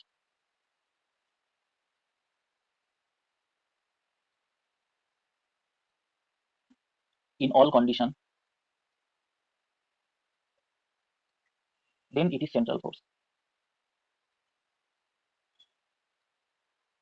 অর্থাৎ কি বললাম, বললাম যে যদি if force is along the line joining the interacting bodies in all condition, মানে সমস্ত অবস্থাতেই, মানে দুটো পার্টিকেল যদি আমার এরকম থাকে, একটা পার্টিকেল এরকম রয়েছে আর একটা পার্টিকেল এরকম রয়েছে, এখনো ওদের মধ্যে যে ফোর্সটা সেটা ওদের মধ্যবর্তী লাইন জয়নিং বরাবর, এই পার্টিকেলটা এরকম এরকম ভাবে কোনোভাবে যাচ্ছে, তো এইখানে যখন পার্টিকেলটা রয়েছে তখনও এদের মধ্যবর্তী ফোর্স হচ্ছে এদের লাইন জয়নিং বরাবর, এখানে যখন পার্টিকেলটা রয়েছে এখনো এদের মধ্যবর্তী ফোর্স হচ্ছে এদের লাইন জয়নিং বরাবর, ঠিক আছে। মানে কেন্দ্র টু কেন্দ্র যে লাইন জয়নিংটা সেই বরাবর যদি ফোর্সটা থাকে তাহলে এটাকে আমরা বলি যে সেন্ট্রাল ফোর্স, তাহলে এটাকে আমরা বলি সেন্ট্রাল ফোর্স। তো সেই কারণে আমরা দেখতে পাই যে যখন এই যে সূর্যের চারিদিকে যে পৃথিবী ঘোরে, সূর্যের চারিদিকে যে পৃথিবী ঘোরে, পৃথিবী যেখানেই থাকুক না কেন ওদের মধ্যে যে ফোর্সটা সেটা কিন্তু ওদের লাইন জয়নিং বরাবরই থাকে, ওদের লাইন জয়নিং বরাবরই থাকে, ঠিক আছে। এই জন্য এটাকে আমরা বলি হচ্ছে সেন্ট্রাল ফোর্স, ঠিক আছে। তো বা একটা প্রোটনের চারিদিকে যখন একটা ইলেকট্রন ঘোরে তখন আমরা জানি যে ইলেকট্রনটা আলটিমেটলি যেখানেই থাকুক না কেন প্রোটনটার সাথে ওর যে আকর্ষণ বল সেটা সবসময় ওদের মধ্যবর্তী লাইন জয়নিং বরাবরই হয়ে থাকবে, ঠিক আছে। সেই জন্য এটাও একটা ইলেকট্রোস্ট্যাটিক ফোর্স হচ্ছে একটা সেন্ট্রাল ফোর্স, ঠিক আছে।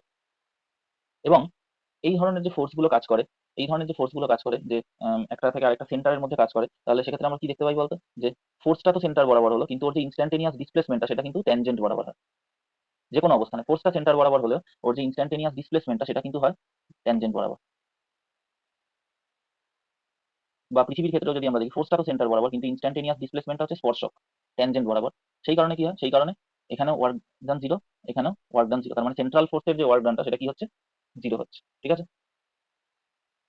তাহলে এটাও একটা কনজারভেটিভ ফোর্স হলো। নেক্সট হচ্ছে নন কনজারভেটিভ ফোর্স।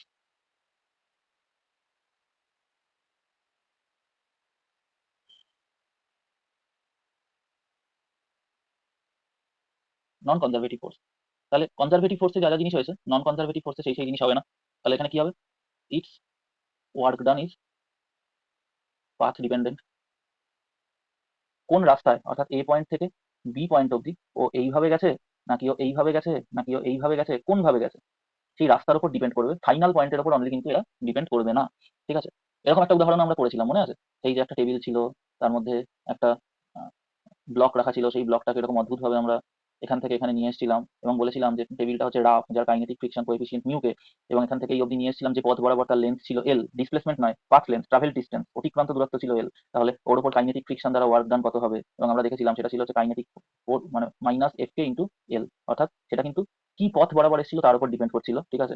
ইনিশিয়াল ফাইনাল পয়েন্টের উপর অর্থাৎ ডিসপ্লেসমেন্টের উপর কিন্তু ডিপেন্ড করছিল না, ঠিক আছে। কেন, কারণ কাইনেটিক ফ্রিকশন একটা নন কনজারভেটিভ ফোর্স, ঠিক আছে। নেক্সট পয়েন্ট, নেক্সট পয়েন্ট কি, it's work done along closed path, বদ্ধ পথে, মে নট বি জিরো। তাহলে it's work done along closed path may not be zero, মানে ধরে নে এই ব্লকটাকে যদি আমরা এখান থেকে আবার এরকম একটা অদ্ভুত পথ নিয়ে, মানে প্রথমে থেকে এখান থেকে এদিকে নিয়ে গেছিলাম তারপরে এইভাবে যদি আবার ওকে একই জায়গায় পুনরায় আগের জায়গায় নিয়ে যেতাম, তাহলে কিন্তু ওয়ার্ক ডান জিরো হতো কি, ওয়ার্ক ডান কিন্তু জিরো হতো না, ঠিক আছে। তাহলে এই পথের লেন্থটা তখন এল ওয়ান আর এই পথের লেন্থটা হয়ে যেত এল টু, তাহলে ওয়ার্ক ডান কিন্তু কি হয়ে যেত মাইনাস এফ কে এল টু, ঠিক আছে। মানে জিরো কিন্তু হতো না, বুঝতে পেরেছিস, মানে কি হতো মাইনাস এফ কে L one plus L two, ঠিক আছে। মানে ওয়ার্ক ডানটা কিন্তু জিরো করতে পারতাম না আমরা, ঠিক আছে। আচ্ছা, এবার এর উদাহরণগুলো কি কি হতে পারে, এর উদাহরণ হতে পারে এক নম্বর হচ্ছে এই যে বললাম কাইনেটিক ফ্রিকশন একটা হতে পারে, বা যেটাকে আমরা কি বলি ডিসিপেটিভ ফ্রিকশনাল ফোর্স। 2 নম্বর কি হতে পারে, কোনো জায়গায় যদি এয়ার ড্র্যাগ বা এয়ার রেজিস্ট্যান্স, বায়ুর বাধা উপস্থিত থাকে, তাহলে সেটা একটা নন কনজারভেটিভ ফোর্স হতে পারে। কোনো তরল বা কোনো প্রবাহী ফ্লুইড যদি ভিসকাস হয়, তাহলে মানে সান্দ্র হয়, তাহলে ভিসকাস ফোর্স ইত্যাদি হতে পারে হচ্ছে আমার নন কনজারভেটিভ ফোর্সের উদাহরণ। ঠিক আছে, এবার হ্যাঁ বল, কিছু বলবি? অনুশ্রী কিছু বলবি?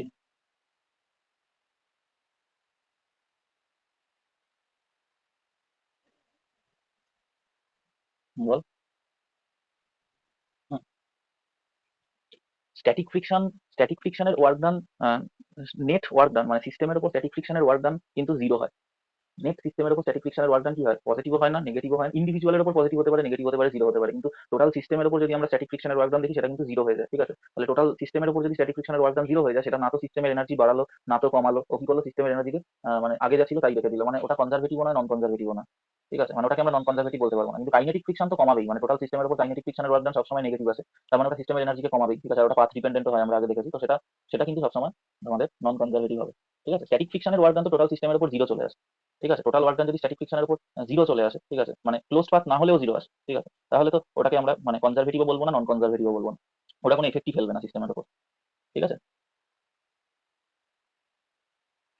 তাহলে আরেকটা জিনিস আমরা কি বলতে পারি, আমরা কি বলেছিলাম কনজারভেটিভ ফোর্সের ক্ষেত্রে, বলেছিলাম যে work done against conservative forces will get stored in the form of potential energy in the system. ঠিক আছে, মানে কনজারভেটিভ ফোর্সের এগেইনস্টে যদি আমরা কোনো ওয়ার্ক ডান করি, তাহলে সেটাকে রিকভার করা যাবে, রিকভারেবল, এবং সেটা সিস্টেমের মধ্যে একটা পোটেনশিয়াল এনার্জি রূপে স্টোর হবে। ঠিক আছে, কিন্তু আমরা any work done against non conservative forces can not be stored. ঠিক আছে, any work done against non conservative forces can not be store, ওটাকে আমরা স্টোর করে রাখতে পারবো না, রাদার বরঞ্চ ইট ডিসিপেটস, এটা ক্ষয় হয়ে যাবে, it dissipates in form of heat, light, sound, etcetera. ঠিক আছে, any work done against non conservative force can not be stored, মানে হচ্ছে আমরা নন কনজারভেটিভ ফোর্সের বিরুদ্ধে যদি কোনো ওয়ার্ক ডান করি, তাহলে সেটাকে তো আমরা স্টোর করতে পারবোই না, রাদার ইট ডিসিপেট, সেটা সেই ওয়ার্ক ডানটা ক্ষয় পেয়ে যাবে, সেটাকে রিকভার করা যাবে না, নন রিকভারেবল। কেন? কারণ সেটা hit energy, light energy, sound energy এইসব হয়ে সেটা ক্ষয় পেয়ে যাবে। ঠিক আছে, সেটাকে আমরা আর রিকভারি করতে পারবো না। ঠিক আছে, এর মানে আমরা কি বললাম যে এক্ষেত্রে, so there is no concept of potential energy for non conservative forces.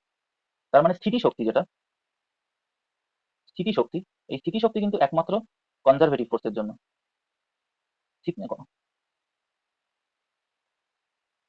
স্থিতিশক্তি কিন্তু একমাত্র কনজারভেটিভ ফোর্সের জন্য অ্যাপ্লিকেবল, মানে gravitational potential energy, spring potential energy, electrostatic potential energy. ঠিক আছে, স্থিতিশক্তি হচ্ছে একমাত্র কনজারভেটিভ ফোর্সের প্রপার্টি। নন কনজারভেটিভ ফোর্সের ওয়ার্ক ডানকে যদি আমি স্টোরি না করতে পারি, তাহলে তার স্থিতিশক্তি কি করে আসবে? ঠিক আছে, ওর কোনো স্থিতিশক্তি হতে পারবে না। তার মানে যে স্থিতিশক্তি বা পোটেনশিয়াল এনার্জি, সেটা কিন্তু শুধুমাত্র কনজারভেটিভ ফোর্স বা সংরক্ষী বলের ক্ষেত্রেই প্রযোজ্য হবে, নন কনজারভেটিভ ফোর্সগুলোর ক্ষেত্রে কিন্তু স্থিতিশক্তি প্রযোজ্য হবে না।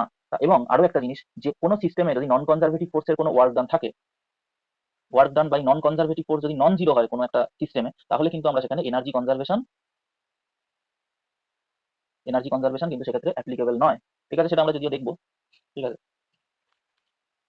আচ্ছা,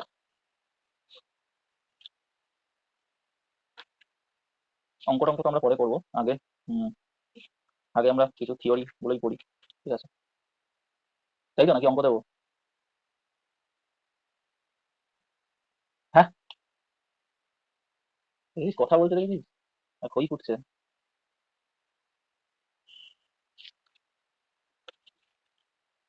তো ঘুম পাচ্ছে। আচ্ছা, অঙ্ক দিচ্ছি, কর।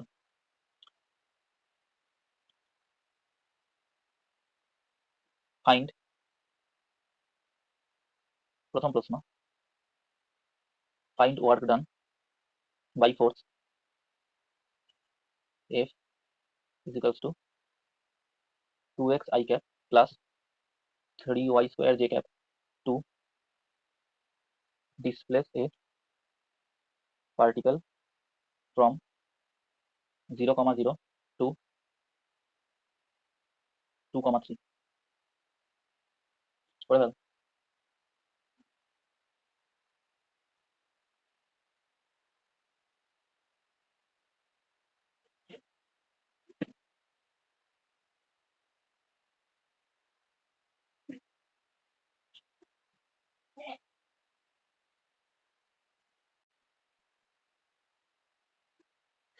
আচ্ছা দেখ, আমাকে বলেছে যে পার্টিকেলটাকে 0,0 থেকে 2,3 অব্দি আমাকে নিয়ে যেতে হবে। এটা হচ্ছে ওয়াই অ্যাক্সিস, এটা হলো এক্স অ্যাক্সিস। এখানে আমাকে এই ধরা যাক একটা পয়েন্ট, এটা হচ্ছে 2,3। এখানে আমাকে পার্টিকেলটাকে নিয়ে যেতে হবে 0,0 থেকে, আর সেই জন্য আমাকে ফোর্স বলে দিয়েছে। আচ্ছা, এবার এবার আমি ধরা যাক ওয়ার্ক ডান বার করতে চাইছি এই ফোর্সটার জন্য। তাহলে আমি ছোট একটা ওয়ার্ক ডান আগে লিখে দিই। এই ফোর্সটার জন্য কি হতে পারে, ডিডাব্লিউ কি হয়, এফ ডট ডিএস। ঠিক আছে, তাহলে বড় ওয়ার্ক ডান কি হয়ে যাবে, ইন্টিগ্রেশন অফ ডিডাব্লিউ equals to integration of F dot ds. তার মানে এফ কি, এফ হচ্ছে এখানে 2xi cap plus 3y² j cap dot ds. আচ্ছা, এক্স ওয়াই প্লেনে ছোট্ট একটা ডিসপ্লেসমেন্টকে আমরা কি লিখতে পারি, যে কোনো ছোট্ট একটা ডিসপ্লেসমেন্ট যদি এক্স ওয়াই প্লেনে হয়ে থাকে ডিএস, তাহলে সেটার একটা আমরা এক্স কম্পোনেন্ট পেতে পারি যেটাকে আমরা বলি ডিএক্স আই ক্যাপ, আর তার একটা ওয়াই কম্পোনেন্ট আমরা পেতে পারি যেটাকে আমরা বলি ডিওয়াই জে ক্যাপ। তাহলে ডিএস কে আমরা কি লিখতে পারি, ডিএস কে আমরা লিখতে পারি যে dx i cap plus dy j cap. তাহলে ডিএস ভেক্টরকে এক্স ওয়াই প্লেনে যদি হয় তাহলে আমরা লিখতে পারি dx i cap plus dy j cap. তাহলে আমরা ডট প্রোডাক্টটা করলে কি পাবো, 2x dx plus 3y² dy. ঠিক আছে, তৃষা এইভাবে করেছিস, তৃষা আমার লিখে টিখে দেবে বলে। আচ্ছা ঠিক আছে। আচ্ছা তাহলে তাহলে এই দুটোকে আমরা আলাদা করতে পারি। 2 তো কনস্ট্যান্ট বাইরে চলে গেল, এক্স ডিএক্স প্লাস 3 কনস্ট্যান্ট বাইরে চলে গেল, y² ডিওয়াই। আচ্ছা, এক্স কোথা থেকে কোথা অব্দি হয়েছে দেখ, এক্স হচ্ছে 0 থেকে 2 অব্দি, মানে এক্স এর লিমিট হচ্ছে 0 থেকে 2। আর ওয়াই এর লিমিট কোথা থেকে কোথা অব্দি দেখ, 0 থেকে 3 অব্দি। তাহলে ওয়াই এর লিমিট হচ্ছে 0 টু 3। ঠিক আছে, তাহলে আমরা কি লিখতে পারি, 2। আচ্ছা, এক্স ডিএক্স এর ইন্টিগ্রেশন করলে এক্স স্কোয়ার বাই 2 চলে আসে, বাই 2টাকে বাইরে করে দিই, তার মানে 2 ইন্টু 1/2। আর এক্স স্কোয়ারের limit from 0 to 2 plus 3 into y² dy এর ইন্টিগ্রেশন করলে y³/3 হয়। তাহলে 1/3টাকে আমরা বাইরে করে দিই, আর y³ এর লিমিট ফ্রম 0 টু 3। এখন আমরা কি লিখতে পারি, লিখতে পারি হচ্ছে 2 দিয়ে 2 কেটে গেল, 3 দিয়ে 3 কেটে গেল, তাহলে 2 স্কোয়ার মানে 4 মাইনাস 0 প্লাস 3 কিউব মানে 27 মাইনাস 0। তাহলে 27 আর 4 31 জুল। ঠিক আছে, করেছিলি এইভাবে, এই- এইভাবে করতে হবে। এখন বুঝে গেছিস কিভাবে করতে হবে, ইন্টিগ্রেশনটা বুঝেছিস কিভাবে করলাম। ঠিক আছে, এইভাবে করতে হবে, হ্যাঁ। আচ্ছা, আচ্ছা নেক্সট প্রশ্ন হচ্ছে এটা রিলেটেড প্রশ্ন, সেটা হচ্ছে যে এটা ছিল কোয়েশ্চেন এ। কোয়েশ্চেন বি হচ্ছে, ইজ দিস ফোর্স কনজারভেটিভ।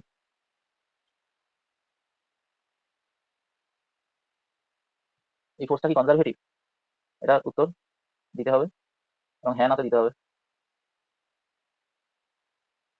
এই বলটা কি কনজারভেটিভ ফোর্স।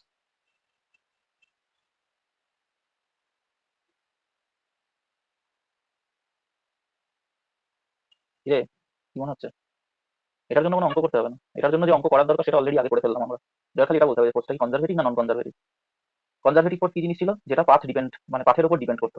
ঠিক আছে, কিন্তু এই অঙ্কটা করতে গিয়ে কোথাও আমাদের পাথ লেগেছে, যে কি পাথ বরাবর আমি অঙ্কটা করেছি, মানে আমার পার্টিকেলটাকে কি আমি এরকম স্ট্রেট লাইনে নিয়ে গেলাম মানে এই দুটো পয়েন্টের মধ্যে, নাকি এইভাবে নিয়ে গেলাম, নাকি এইভাবে নিয়ে গেলাম, সেটা আমাদের প্রয়োজন পড়েনি, মানে কোনো রকম পাথ ইকুয়েশন আমাদের প্রয়োজন পড়েনি। মানে কি, to calculate to calculate work done equals to 31 joule, we didn't require the information of path followed. কি পাথ ফলো করেছে তার ইনফরমেশন আমাদের দরকার হয়নি। We only used the initial and final position. ঠিক আছে, ইনিশিয়াল আর ফাইনাল পজিশন কি ছিল সেটাই আমরা একমাত্র ব্যবহার করেছি অঙ্কটা করার ক্ষেত্রে, 0 থেকে 2, 0 থেকে 3। ঠিক আছে, কিন্তু 0 থেকে 2 কিভাবে গেছে সেটা আমরা ব্যবহার করি, 0 থেকে 3 কিভাবে গেছে সেটা আমাদের জানার দরকার হয়নি। সুতরাং এই ফোর্সটা কি ফোর্স, কনজারভেটিভ ফোর্স। ঠিক আছে, তাহলে কোনো ফোর্স কনজারভেটিভ কিনা সেটা আমরা কি করে জানার উপায়টা কি, যদি একটা ফোর্স আমাকে দিয়ে বলে অদ্ভুত রকমের এরকম একটা ফোর্স আমাদের দিয়ে বলে যে ফোর্সটা কনজারভেটিভ কিনা বলো, আমাদের কি দেখতে হবে, যে আমাদের দেখতে হবে যে ওর ওয়ার্ক ডানটা বের করতে গেলে আমাদের কি কোন পথ বরাবর আমি ওকে নিয়ে গেছি, সেই ইনফরমেশনটা কি প্রয়োজন প্রয়োজন হচ্ছে, যে আমি ওই বস্তুটাকে আমি ওই বস্তুটাকে স্ট্রেট লাইনে নিয়ে গেছি, নাকি একটা প্যারাবোলিক পাথে নিয়ে গেছি, নাকি একটা এরকম এরকম এরকম পাথে নিয়ে গেছি, সেই ইকুয়েশনটা কি পাথের ইকুয়েশন বা ট্র্যাজেক্টরি ইকুয়েশন কি আমাদের দরকার হচ্ছে। যদি দরকার না হয়, যদি আমাদের খালি দরকার হয় যে এ পয়েন্টের কোঅর্ডিনেট x1 y1 আর বি পয়েন্টের কোঅর্ডিনেট x2 y2, খালি যদি এইটুকু আমাদের দরকার হয় আমরা বলবো যে ফোর্সটা কনজারভেটিভ ফোর্স, কারণ পাথের উপর ডিপেন্ড করেনি। ঠিক আছে, নেক্সট একটা দেখি question, F is equals to x i cap plus y j cap. ঠিক আছে, find its work done to displace a particle from 0,0 to 4,4 করে ফেলে ঝপঝপ করে।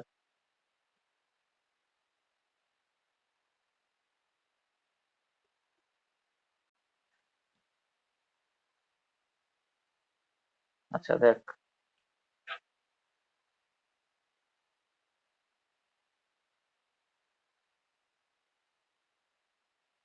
দেখ এই অঙ্কটা আমাকে কি বলেছে, এই অঙ্কটা আমাকে বলেছে যে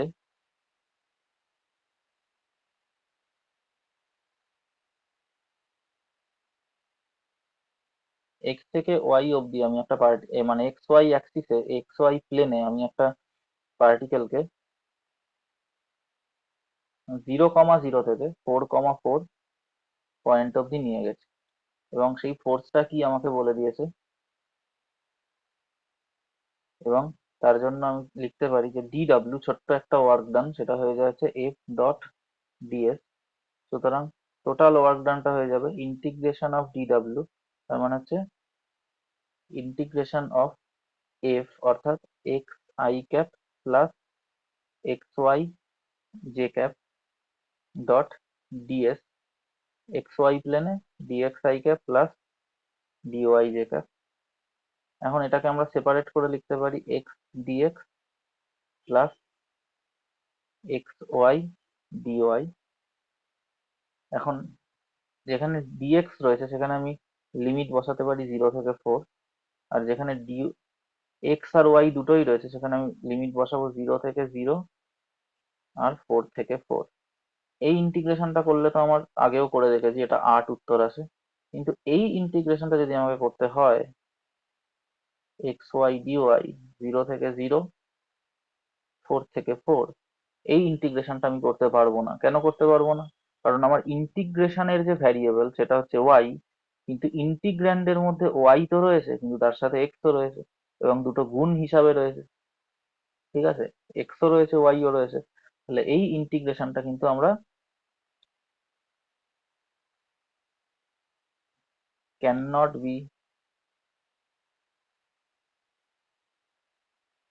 সলভড আনলেস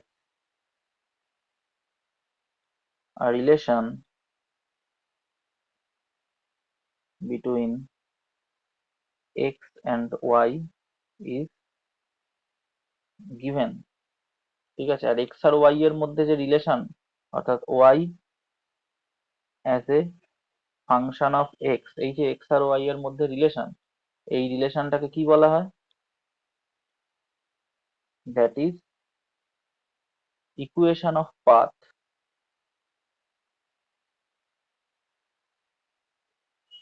ইজ গিভেন।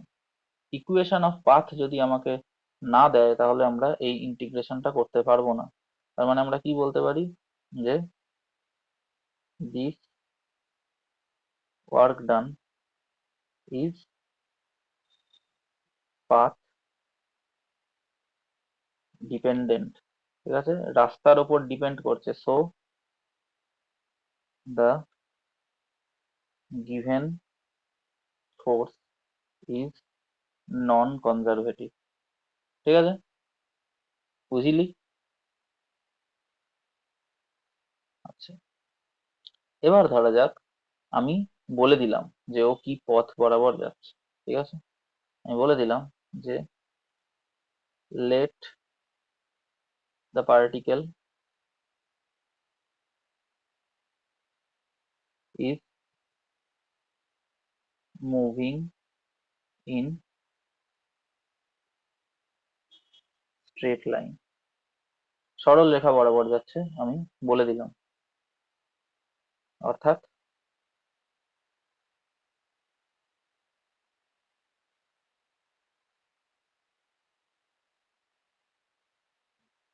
এটা ছিল আমার 0,0, ওখান থেকে পার্টিকেলটা যাচ্ছিল 4,4-এ, এবং পার্টিকেলটা কিভাবে যাচ্ছে? পার্টিকেলটা যাচ্ছে হচ্ছে একটা সরল রেখা বরাবর। ঠিক আছে। আচ্ছা আমাকে বল দেখি এই সরলরেখাটার ইকুয়েশন কি হবে? অনুশ্রী বলতো।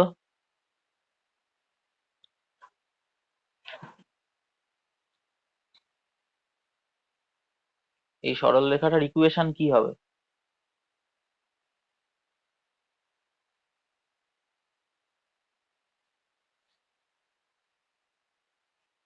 কে? তৃষা বল দেখি। আচ্ছা অনুশ্রী বল, হ্যাঁ। হ্যাঁ, বল কি বললি? X equals to y. আচ্ছা তৃষা বলতো।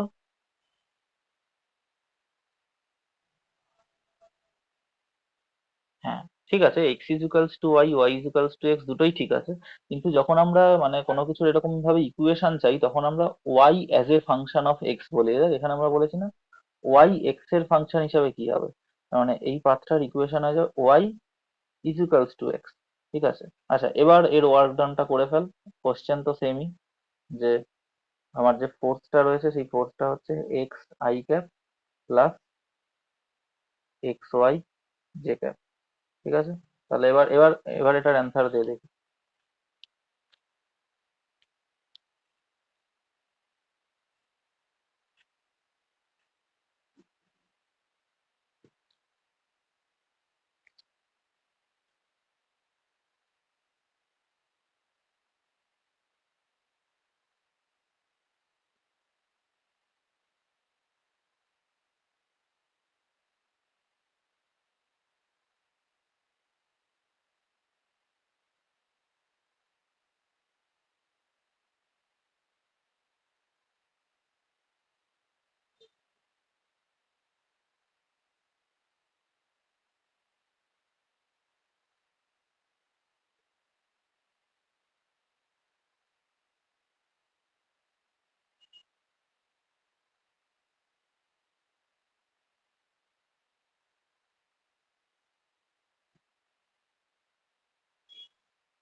তো কি লিখে টিখে দিয়েছিস নাকি? আমি তো খেয়ালই করিনি।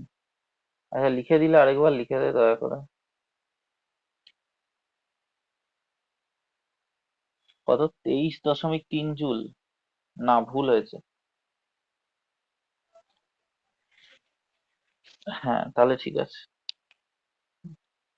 29.3 জুল।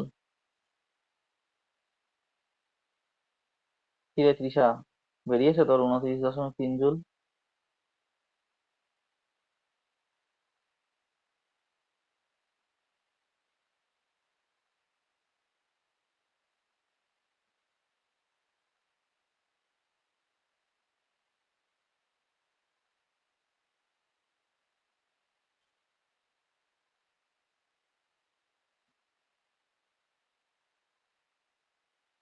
এবার কিছু একটা লেখ তো দেখি, দেখা যায় কিনা।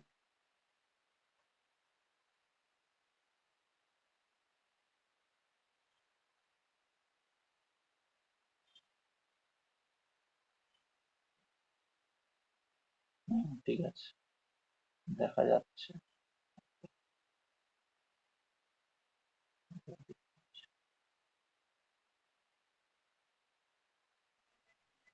আচ্ছা, তাহলে আর করালাম না।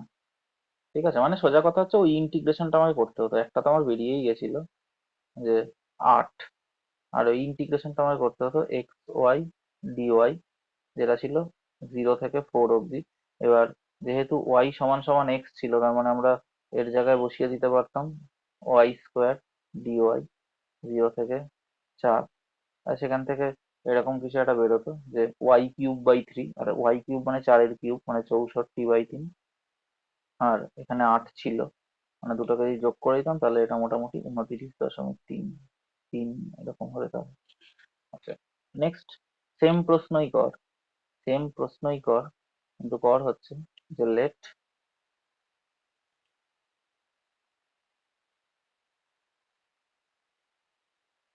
let the particle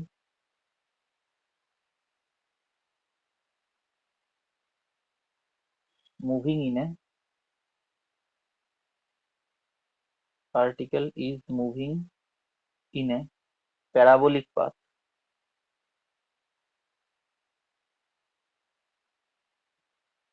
parabolic path অর্থাৎ সেম আমার একটা কোঅর্ডিনেট অ্যাক্সিস লাগবে,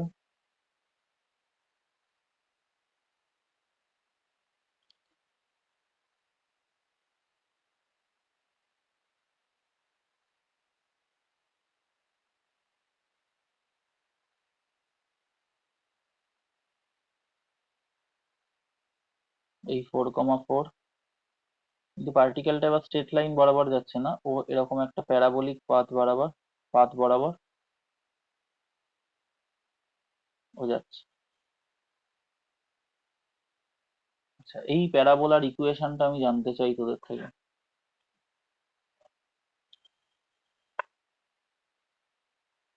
এই প্যারাবোলার ইকুয়েশন আমি, হ্যাঁ ওয়াই,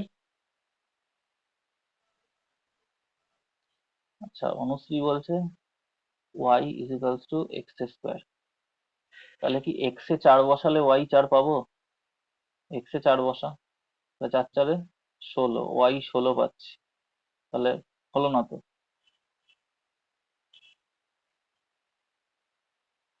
এক্স 0 বসালে ওয়াই 0 হতে হবে আর এক্স 4 বসালে ওয়াই 4 হতে হবে, তাহলে ইকুয়েশনটা কি হবে? হ্যাঁ অবশ্যই ওয়াই মানে সিঙ্গেল পাওয়ার থাকবে আর এক্স এর ডবল পাওয়ার হবে, মানে এক্স এর মানে 2 পাওয়ার হবে, কিন্তু রিলেশনটা কি হবে?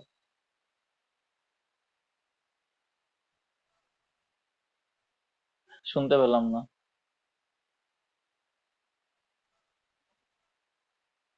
4x² মানে 4, মানে 4 4 64 হয়ে যাবে তাহলে, মানে সরি 4 4 এক্স 16, 4 16 64 হয়ে যাবে তাহলে। এক্স যদি 4 হয় তাহলে ওয়াই 64 হয়ে যাবে, যদি 4x² হতে হয়। ঠিক দিকেই যাচ্ছিস, আর একটু ভাব।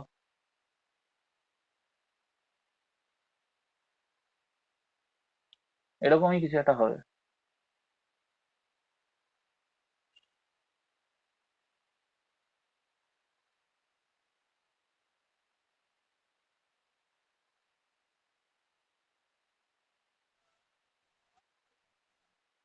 আচ্ছা, ½ x², তার মানে x² হচ্ছিল আমার 4 4 16, মানে হাফ হলে 8, মানে এক্স 4 হলে ওয়াই 8 হয়ে যাচ্ছে। ঠিকঠাক দিকে যাচ্ছিস, আর একটু ভাব।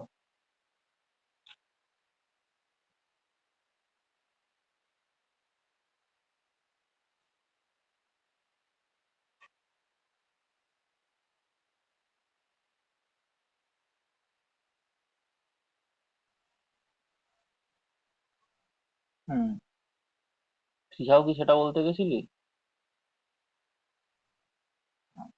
এটা হলে, তাহলে যদি আমরা এক্স এর ভ্যালু 4 বসাই, তাহলে ওয়াই এর ভ্যালুও 4 আসবে, অর্থাৎ এই প্যারাবোলার ইকুয়েশনটা হয়ে যাবে Y is equals two x²/4, অর্থাৎ পয়েন্ট গুলোকে স্যাটিসফাই করতে হবে, যে পয়েন্ট গুলো এই প্যারাবোলার উপরে রয়েছে। 0 বসালে 0 পাবো, আর 4 বসালে 4 পাবো। ঠিক আছে, তাহলে এবার এবার করে ফেল দেখি, কত উত্তর বেরোয় বল আমাকে।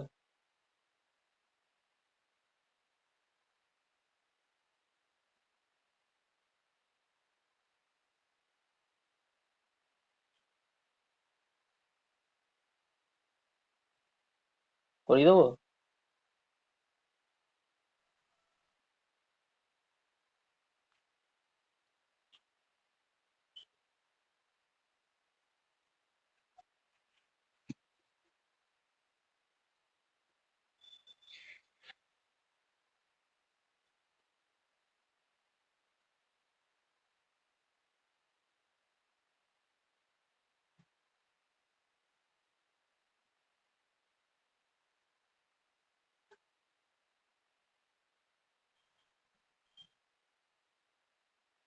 তেরো দশমিক তিন না, 13.3 হয়নি।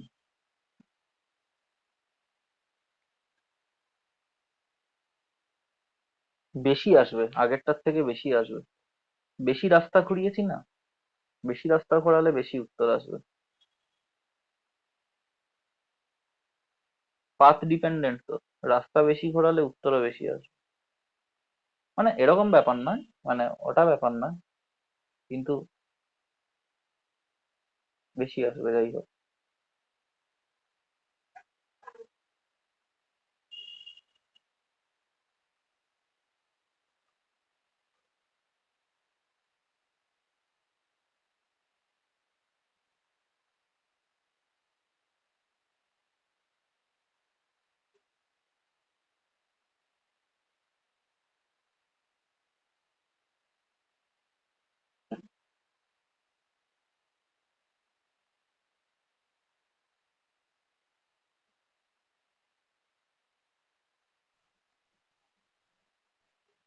তেরো দশমিক কি করে আসছে?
24 আসছে? না, 24ও হবে না। আচ্ছা দেখ করি।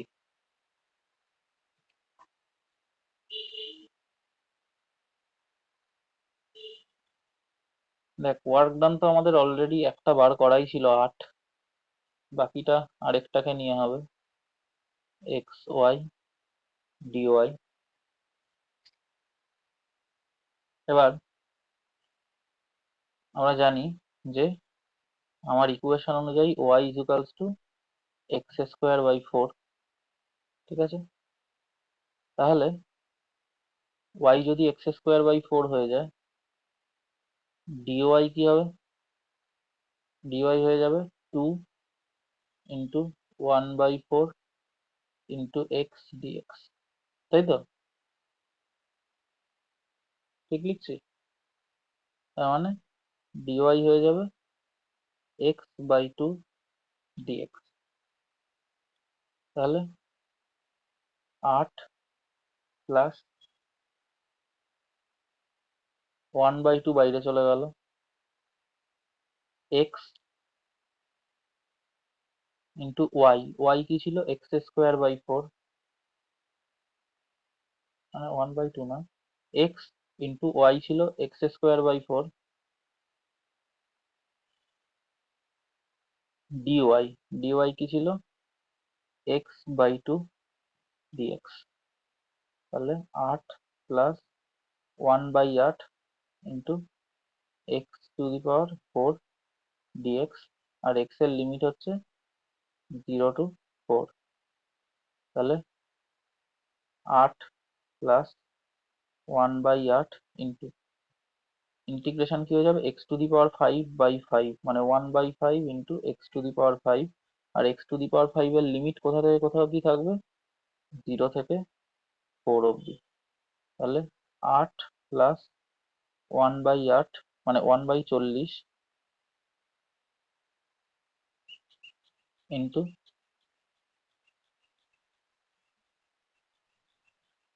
দেখ দুদিকে ডিফারেন্সিয়েশন করেছি, ওয়াই এর differentiation dy R x² by 4 এর ডিফারেন্সিয়েশন করেছি, তাহলে কি হবে? 1/4টা তো এমনিই থেকে যাবে as it is, 1/4টা, R x² এর ডিফারেন্সিয়েশন করলে কি হয়? 2x, তাই না? x² এর ডিফারেন্সিয়েশন হচ্ছে 2x ইন্টু এক্স এর ডিফারেন্সিয়েশন ডিএক্স। ওয়াই এর ডিফারেন্সিয়েশন ডিওয়াই সেটা হচ্ছে 1/4 ইন্টু 2x ডিএক্স। এক্স স্কোয়ারের ডিফারেন্সিয়েশন হচ্ছে, মানে এইটা করেছি আমরা, ডি অফ এক্স স্কোয়ার, সেটা হচ্ছে 2x ডিএক্স। ঠিক আছে, তো 2x ডিএক্স, তো এইভাবে করলে x/2 ডিএক্স, বুঝেছিস? আচ্ছা আচ্ছা, এবার হচ্ছে 4⁵, 4⁵ মানে কি সাংঘাতিক জিনিস হবে বোধ হয়। ঠিক আছে, আচ্ছা, 4 × 4⁴ মানে হচ্ছে 4 এর কিউব 64, আর হচ্ছে তাকে যদি আবার 4 দিয়ে গুণ করি তো মানে 256, আর 4×10=40, 2 দিয়ে 5×2=10, 2 দিয়ে 128, তার মানে হচ্ছে 8+128/5, তার মানে হচ্ছে 5×8=40 আর 128 মানে 168/5। এটা যদি করিস 3×5=15, একে 8×18, 3×5=15, 3 × 0=30, 5×6=30, 33.6 জুল। 33.6 জুল, বোঝা গেছে কি করে হলো? ফিজিক্সে কিছু ছিল না, অঙ্কটা একটু কঠিন ছিল। ঠিক আছে, যেসব আঙুল ফাঙুল তুলছিস ওগুলো একটু তুলে দে, তাহলে বুঝতে পারবো। ঠিক আছে, এই অনুশ্রী ঠিক আছে? আচ্ছা,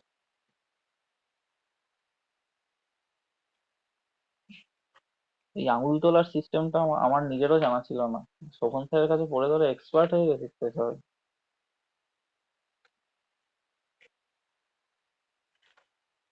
আচ্ছা, নেক্সট আমরা দেখি পোটেনশিয়াল এনার্জি।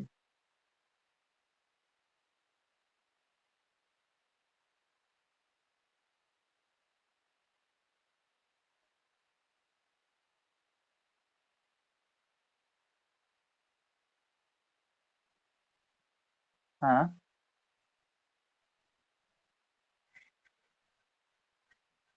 না ডিওয়াই দিয়ে করলেও হবে, ভুল আসবে না, দেখ ডিওয়াই দিয়েও করে দেখাচ্ছি, ডিওয়াই দিয়েও করছি দেখ, আমার ওয়ার্ক ডান ছিল, হচ্ছে ভুল আসবে না।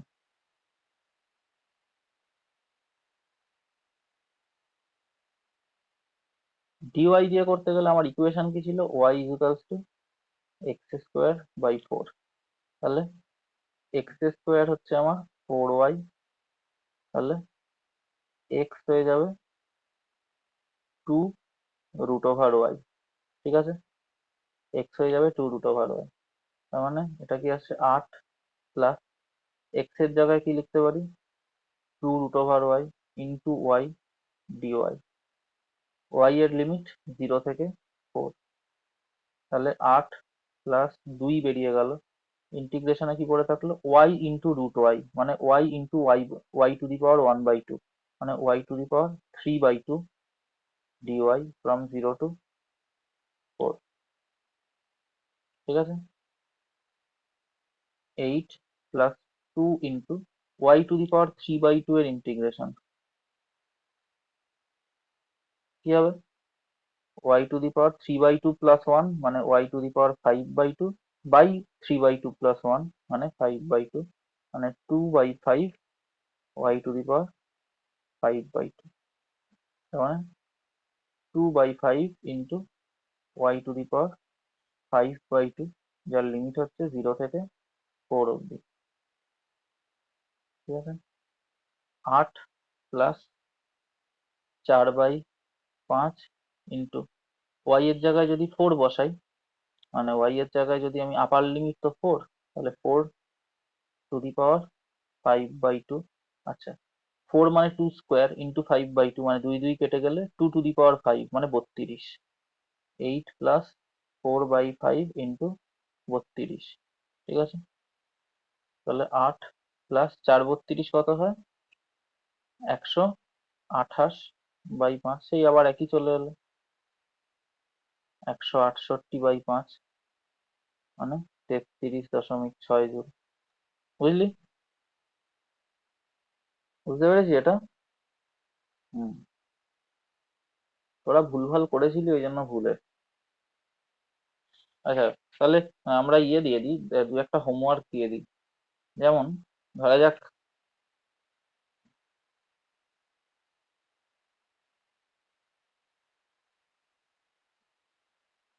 এই পার্টিকেলটাকে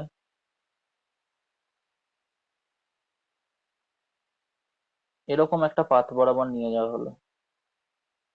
4,4 অব্দি নিয়ে যেতে হতো, আমি 0,0 থেকে নিয়ে যাচ্ছিলাম। ধরা যাক প্রথমে আমি পার্টিকেলটাকে নিয়ে গেলাম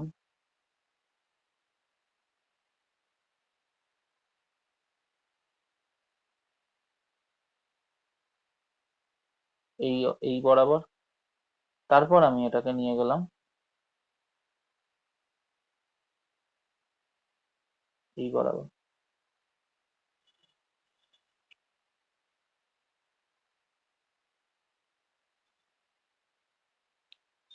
মানে এই পয়েন্টটা হচ্ছে আমার পয়েন্ট এ, এটা হচ্ছে আমার পয়েন্ট ও। ও থেকে প্রথমে এ তে নিয়ে গেলাম, এটা হচ্ছে আমার 4,0। সেখান থেকে আমি এই পয়েন্টটা ধরা যাক পি তে নিয়ে গেলাম, এটা হচ্ছে 4,4। ঠিক আছে? তাহলে ওয়ার্ক ডান কত হবে? এক্ষেত্রে ওয়ার্ক ডান কত হবে? আর নেক্সট প্রশ্ন হচ্ছে যে আমি সেম জিনিস করলাম,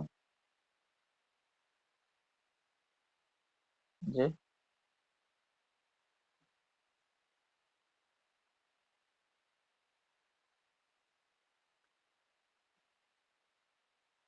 পার্টিকেলটাকে 4,4 নিয়ে যেতে চাইলাম। প্রথমে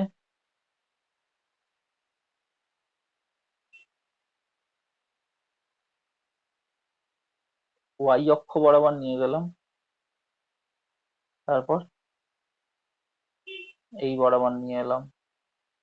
তাহলে প্রথমে আমি নিয়ে গেলাম হচ্ছে ওকে ও 0,0 থেকে এ 0,4-এ, তারপর সেখান থেকে আমি নিয়ে গেলাম পি 4,4-এ। ঠিক আছে? এক্ষেত্রে ওয়ার্ক ডান কত হবে আর এক্ষেত্রে ওয়ার্ক ডান কত হবে, এই দুটো তোরা বের করবি। ঠিক আছে? আমি পিডিএফ পাঠিয়ে দেবো, চাপ নেই।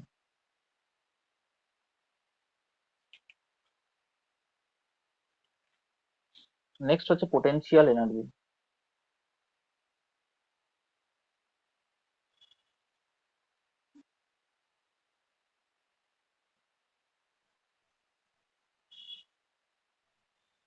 হুম। এখানে দুটো ফোর্স নয়, এখানে ফোর্স তো একটাই। ফোর্স হচ্ছে সেই ফোর্সটা যেটা একদম প্রথমে দিয়েছিলাম, এই যে এইটা, এই যে এই ফোর্সটা দিয়েই তো আমরা সবকিছু করছি, তাই না? তাহলে এটা বিভিন্ন পাথের জন্য বিভিন্ন আলাদা আলাদা ওয়ার্ক ডান দিচ্ছে, তাই তো? তাহলে এটা হয়ে যাচ্ছে নন কনজারভেটিভ ফোর্স। ঠিক আছে? তাহলে পোটেনশিয়াল এনার্জি, কারণ মনে আছে যে পোটেনশিয়াল এনার্জি মানে স্থিতিশক্তির সংজ্ঞা আমরা ক্লাস 9-এ কি পড়তাম? স্থিতিশক্তির সংজ্ঞা ক্লাস 9-এ কি ছিল মনে আছে?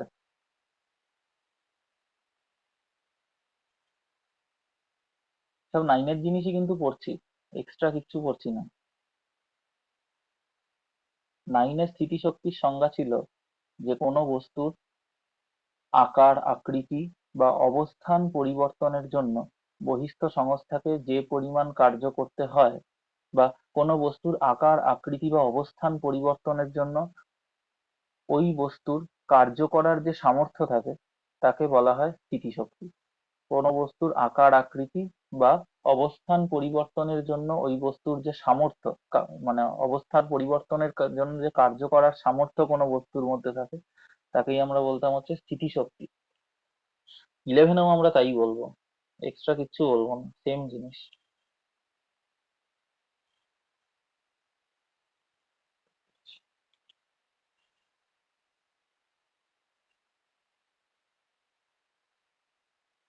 তাহলে স্থিতিশক্তি কি জিনিস?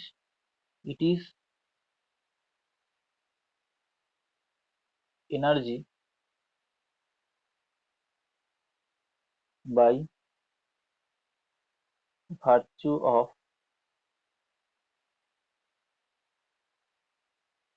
রিলেটিভ পজিশন, আপেক্ষিক অবস্থান, relative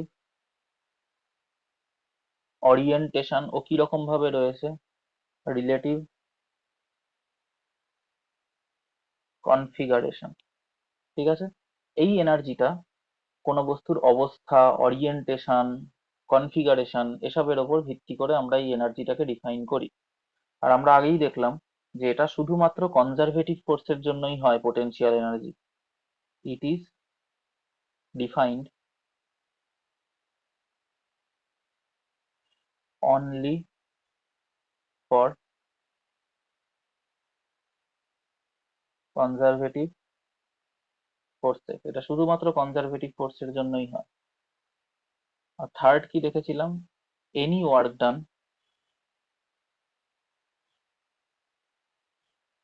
against conservative force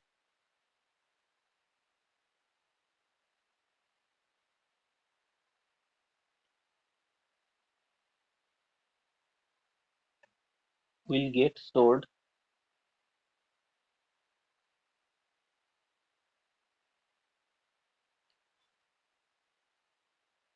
in form of potential energy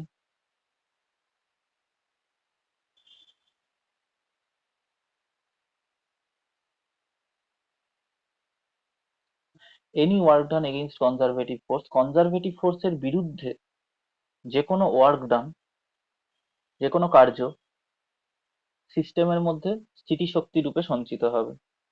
ঠিক আছে, এবং আমরা একটা জিনিস মনে রাখবো, মাথায় রাখবো, সেটা কি, change in potential energy equals to হয়ে যাবে negative of work done by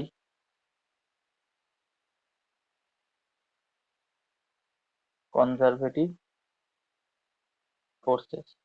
তাহলে কনজারভেটিভ ফোর্সের দ্বারা যে ওয়ার্ক ডান আমরা জানি, তার যদি আমরা নেগেটিভ করে দিই তাহলেই সেটা কি হয়ে যাবে, চেঞ্জ ইন পোটেনশিয়াল এনার্জি হয়ে যাবে।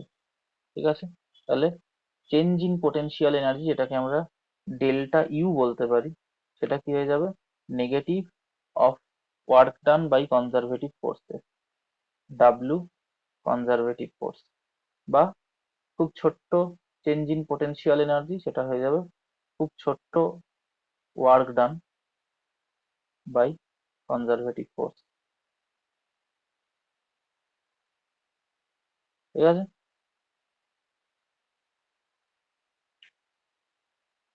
এবার আমরা দেখি যে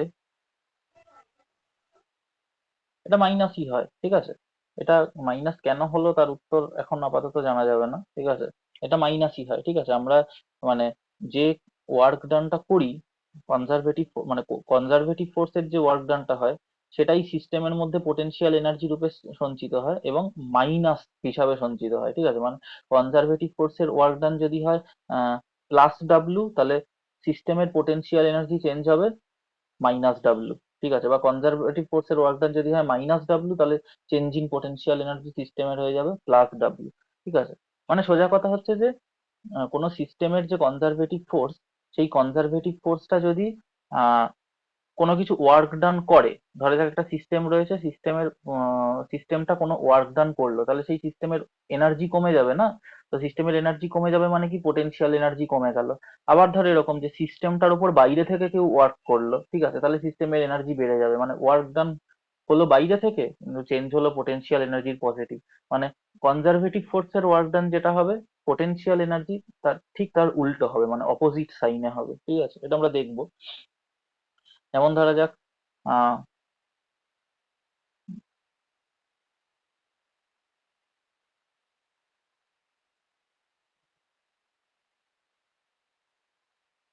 সমস্ত কনজারভেটিভ ফোর্সেরই ওয়ার্ক ডান তো পাওয়া যাবে, যেমন ইলেকট্রোস্ট্যাটিক ফোর্স মানে পোটেনশিয়াল এনার্জি পাওয়া যাবে, electrostatic potential energy, magnetic potential energy. কিন্তু আমাদের দরকার হচ্ছে, আমাদের যেটুকু রয়েছে সেটা হচ্ছে গ্র্যাভিটেশনাল পোটেনশিয়াল, ওগুলো আমরা পরের ক্লাসে দেখবো। কিন্তু আপাতত আমরা দেখবো হচ্ছে গ্র্যাভিটেশনাল পোটেনশিয়াল এনার্জি। আচ্ছা, গ্র্যাভিটেশনাল পোটেনশিয়াল এনার্জি কি জিনিস? ধরা যাক আমার কাছে মাটি আছে, মাটির ওপর বল আছে, সেই ক্লাস নাইনে যা যা করেছিলাম, একটুও চেঞ্জ নেই। ঠিক আছে, এই বলটাকে আমরা এই উচ্চতায় তুললাম,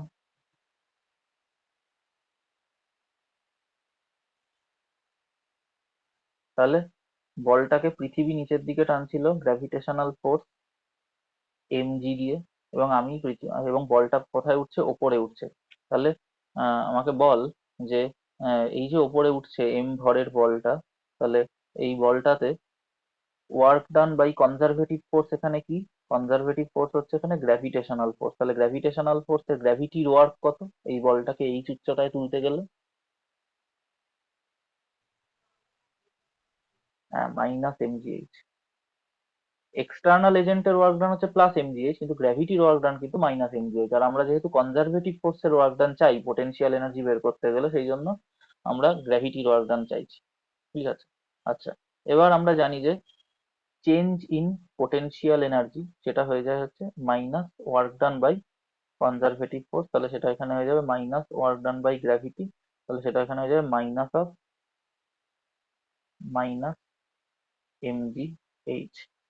চেঞ্জ ইন পোটেনশিয়াল এনার্জি, ধরা যাক ও যখন মাটিতে ছিল তখন ওর পোটেনশিয়াল এনার্জি ছিল ইউআই, ইউ ইনিশিয়াল, আর ও যখন ওপরে গেল তখন ওর পোটেনশিয়াল এনার্জি হলো ইউএফ।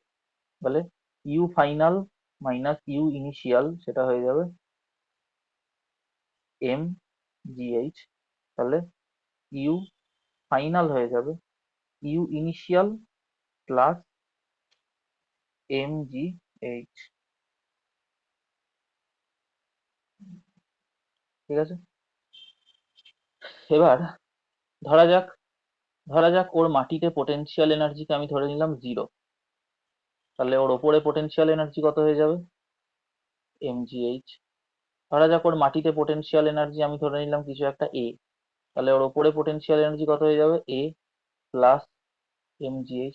ধরা যাক ওর মাটিতে পোটেনশিয়াল এনার্জি আমি ধরে নিলাম মাইনাস mgh, তাহলে ওর ওপরে পোটেনশিয়াল কত এনার্জি কত হয়ে যাবে? মাইনাস mgh প্লাস mgh, মানে 0। ঠিক আছে, অর্থাৎ সেই যে আমরা বলতাম যে বিভব, কোনো বিন্দুর বিভব কত সেটার কোনো মানে হয় না, দুটো বিন্দুর মধ্যে বিভব প্রভেদ কত সেটা আমাদের জানতে হয়। বিভব প্রভেদের মানে হয়, বিভবের মানে হয় না।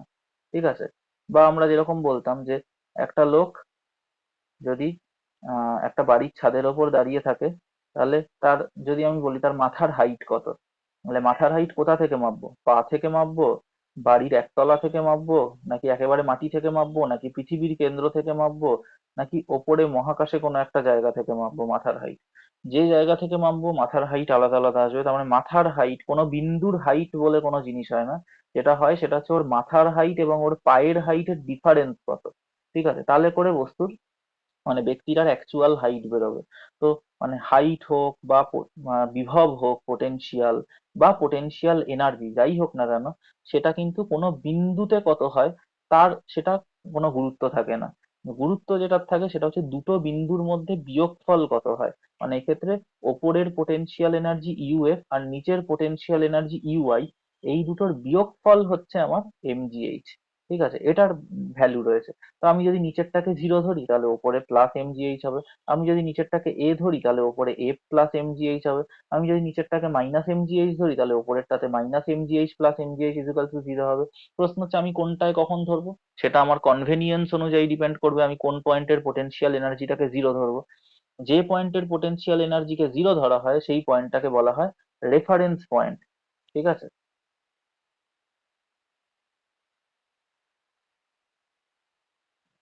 the point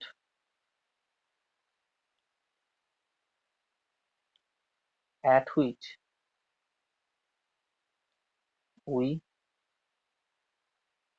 assume that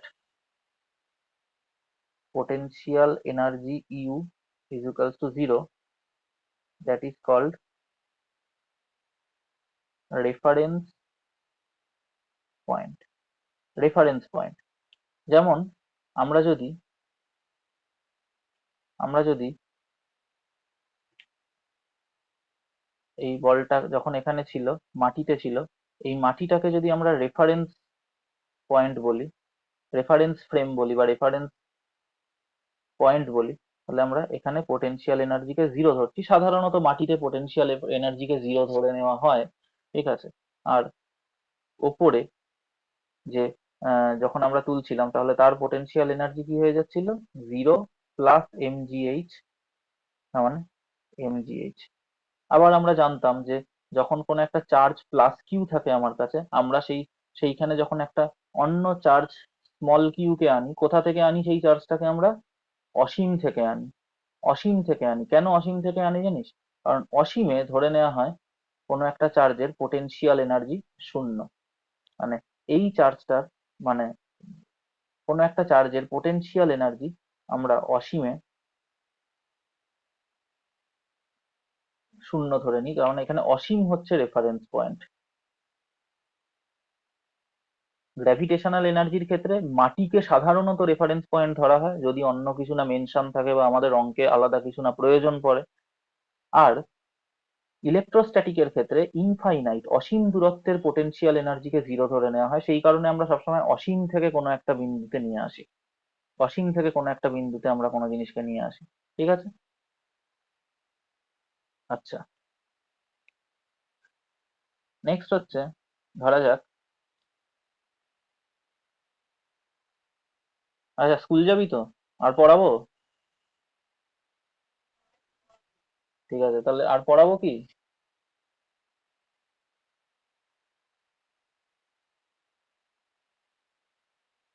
কি রে বল, আর পড়াবো?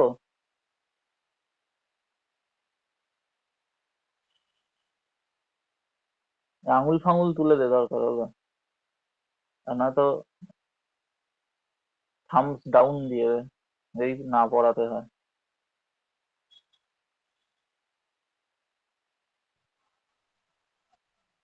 আচ্ছা, তৃষা কি ঘুমিয়ে পড়লো নাকি? বলছিল ঘুম পাচ্ছে। কে জানে। হ্যাঁ বল।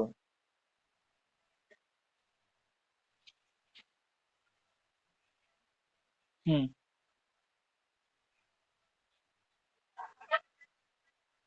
হুম। হুম। অবশ্যই থাকবে। আমরা পড়তাম না যখন ওই পয়েন্টটাকে, যখন ওই চার্জটাকে, প্লাস কিউ চার্জকে যখন আমরা এর থেকে কোনো একটা ডিস্টেন্স আর আর এ নিয়ে আসতাম, তখন তার একটা পোটেনশিয়ালের ফর্মুলা আমরা পড়তাম, পোটেনশিয়াল এনার্জির ফর্মুলা আমরা পড়তাম, ইউ অ্যাট আর। আমরা বলতাম k capital q small q by R, মানে আর ডিস্টেন্সে ওর পোটেনশিয়াল এনার্জি এটা হয়ে যেত। এটা কিন্তু আমরা পড়তাম, তুই পড়েছিস কিনা জানি না, আমি তো পড়িয়েছি, ত্রিশাদের মনে আছে কিনা আমি জানি না। ঠিক আছে, মানে ওর একটা ফাইনাইট ভ্যালু থাকবে, ইনফাইনাইটে ওটা জিরো হবে, কিন্তু কোনো একটা ফাইনাইট ডিস্টেন্সে ওর একটা ভ্যালু থাকবে। আচ্ছা, অঙ্ক। হুম। না, সিস্টেমের মধ্যে যেটা সঞ্চিত থাকে সেটা হচ্ছে পোটেনশিয়াল এনার্জি। সেই পোটেনশিয়াল এনার্জিকে খরচ করে ও একটা গতিবেগ লাভ করে, তার ফলে ওর একটা কাইনেটিক এনার্জি আসে। হ্যাঁ। হ্যাঁ, ওটা সিস্টেমেই রয়েছে, ওটা ওর নয়, ওই পোটেনশিয়াল এনার্জিটা গোটা সিস্টেমের পোটেনশিয়াল এনার্জি। বুঝতে পেরেছিস? পোটেনশিয়াল এনার্জিটা হচ্ছে সিস্টেমের পোটেনশিয়াল এনার্জি।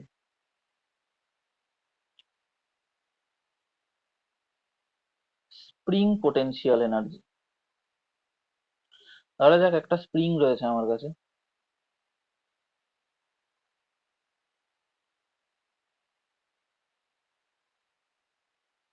এবার আমি কি করলাম, এই স্প্রিংটাকে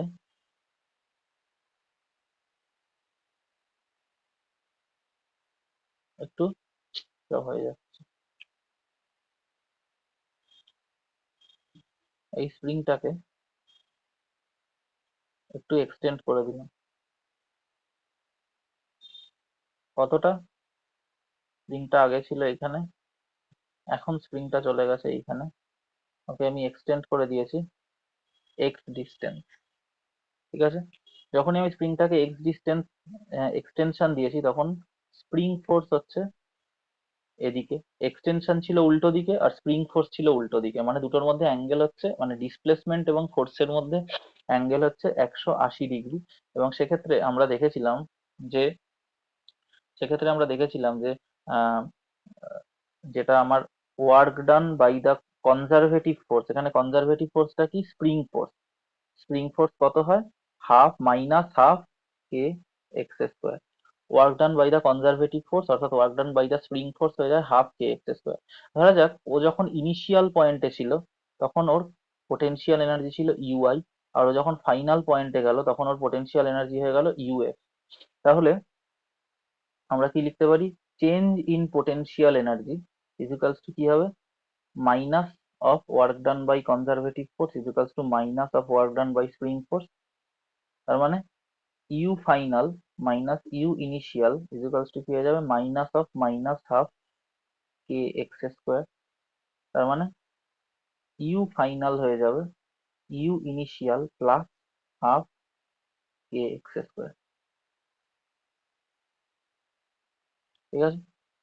এবার যখন সাধারণত একটা স্প্রিং তার ন্যাচারাল লেন্থে থাকে, যেরকম গ্র্যাভিটেশনাল পোটেনশিয়াল এনার্জি যখন কোনো বস্তু মাটিতে থাকে তখন আমরা জিরো ধরে নিই, ঠিক সেরকমই একটা স্প্রিং যখন তার ন্যাচারাল লেন্থে থাকে, ন্যাচারাল লেন্থ মানে কোনো বাড়াইনি কমাইনি এরকম অবস্থায় থাকে, তখন সাধারণত আমরা ইউ ইনিশিয়ালকে জিরো ধরে নিই, ঠিক আছে? তাহলে ইউ ইনিশিয়ালকে, মানে এটা হচ্ছে এটার রেফারেন্স পয়েন্ট, এটা হচ্ছে এটার রেফারেন্স পয়েন্ট। তাহলে ইউ ইনিশিয়ালকে যদি আমরা জিরো ধরে নিই, তাহলে ইউ ফাইনাল কি হয়ে যাবে? হাফ কে। সেটা এক্স কম্প্রেশনের ক্ষেত্রেও সত্যি, আবার এক্স কম্প্রেশনের ক্ষেত্রেও সত্যি, আবার এক্স এক্সটেনশনের ক্ষেত্রেও সত্যি, ঠিক আছে? তাহলে কেউ যদি আমাকে বলে, আচ্ছা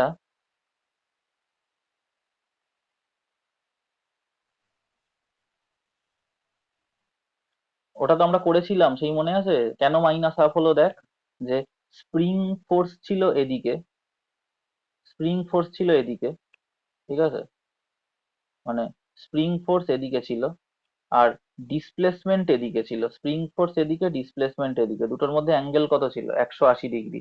তাহলে work done by spring force কত? Work done by spring force হচ্ছে minus half k x square. ওটা আমরা করেছিলাম, তুই তাহলে রিভিশন দিসনি। Spring work done by spring force এরকম একটা আমরা পড়েছিলাম যে spring work done by spring force, এটা আমরা পড়েছিলাম যে স্প্রিং ফোর্স হয় আমার মাইনাস কে এক্স, মানে উল্টো দিকে, বা work done by spring force এটা হয় হচ্ছে আমার spring force k x into dx, কিন্তু কে এক্স যেদিকে, ডিসপ্লেসমেন্ট ডিএক্স তার উল্টো দিকে, সেই জন্য ওয়ার্ক ডানের আগে একটা মাইনাস সাইন চলে আসবে। তো এটাকেই যদি আমরা এই ডিডাব্লিউএস টাকেই যদি আমরা ইন্টিগ্রেশন করতাম, তাহলে আমরা work done by spring force পেতাম minus half k x square. বুঝেছিস?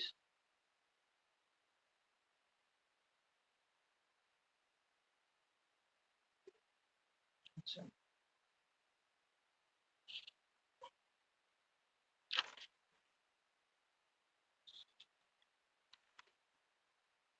9:30 অবধি পড়াচ্ছি, ঠিক আছে? আর ও বেজে গেছে? ও আচ্ছা, তাহলে ঠিক আছে। ও 9:30 বেজে গেছে না? আচ্ছা ঠিক আছে, তাহলে আর পড়াচ্ছি না, তাহলে এবার বন্ধ করছি।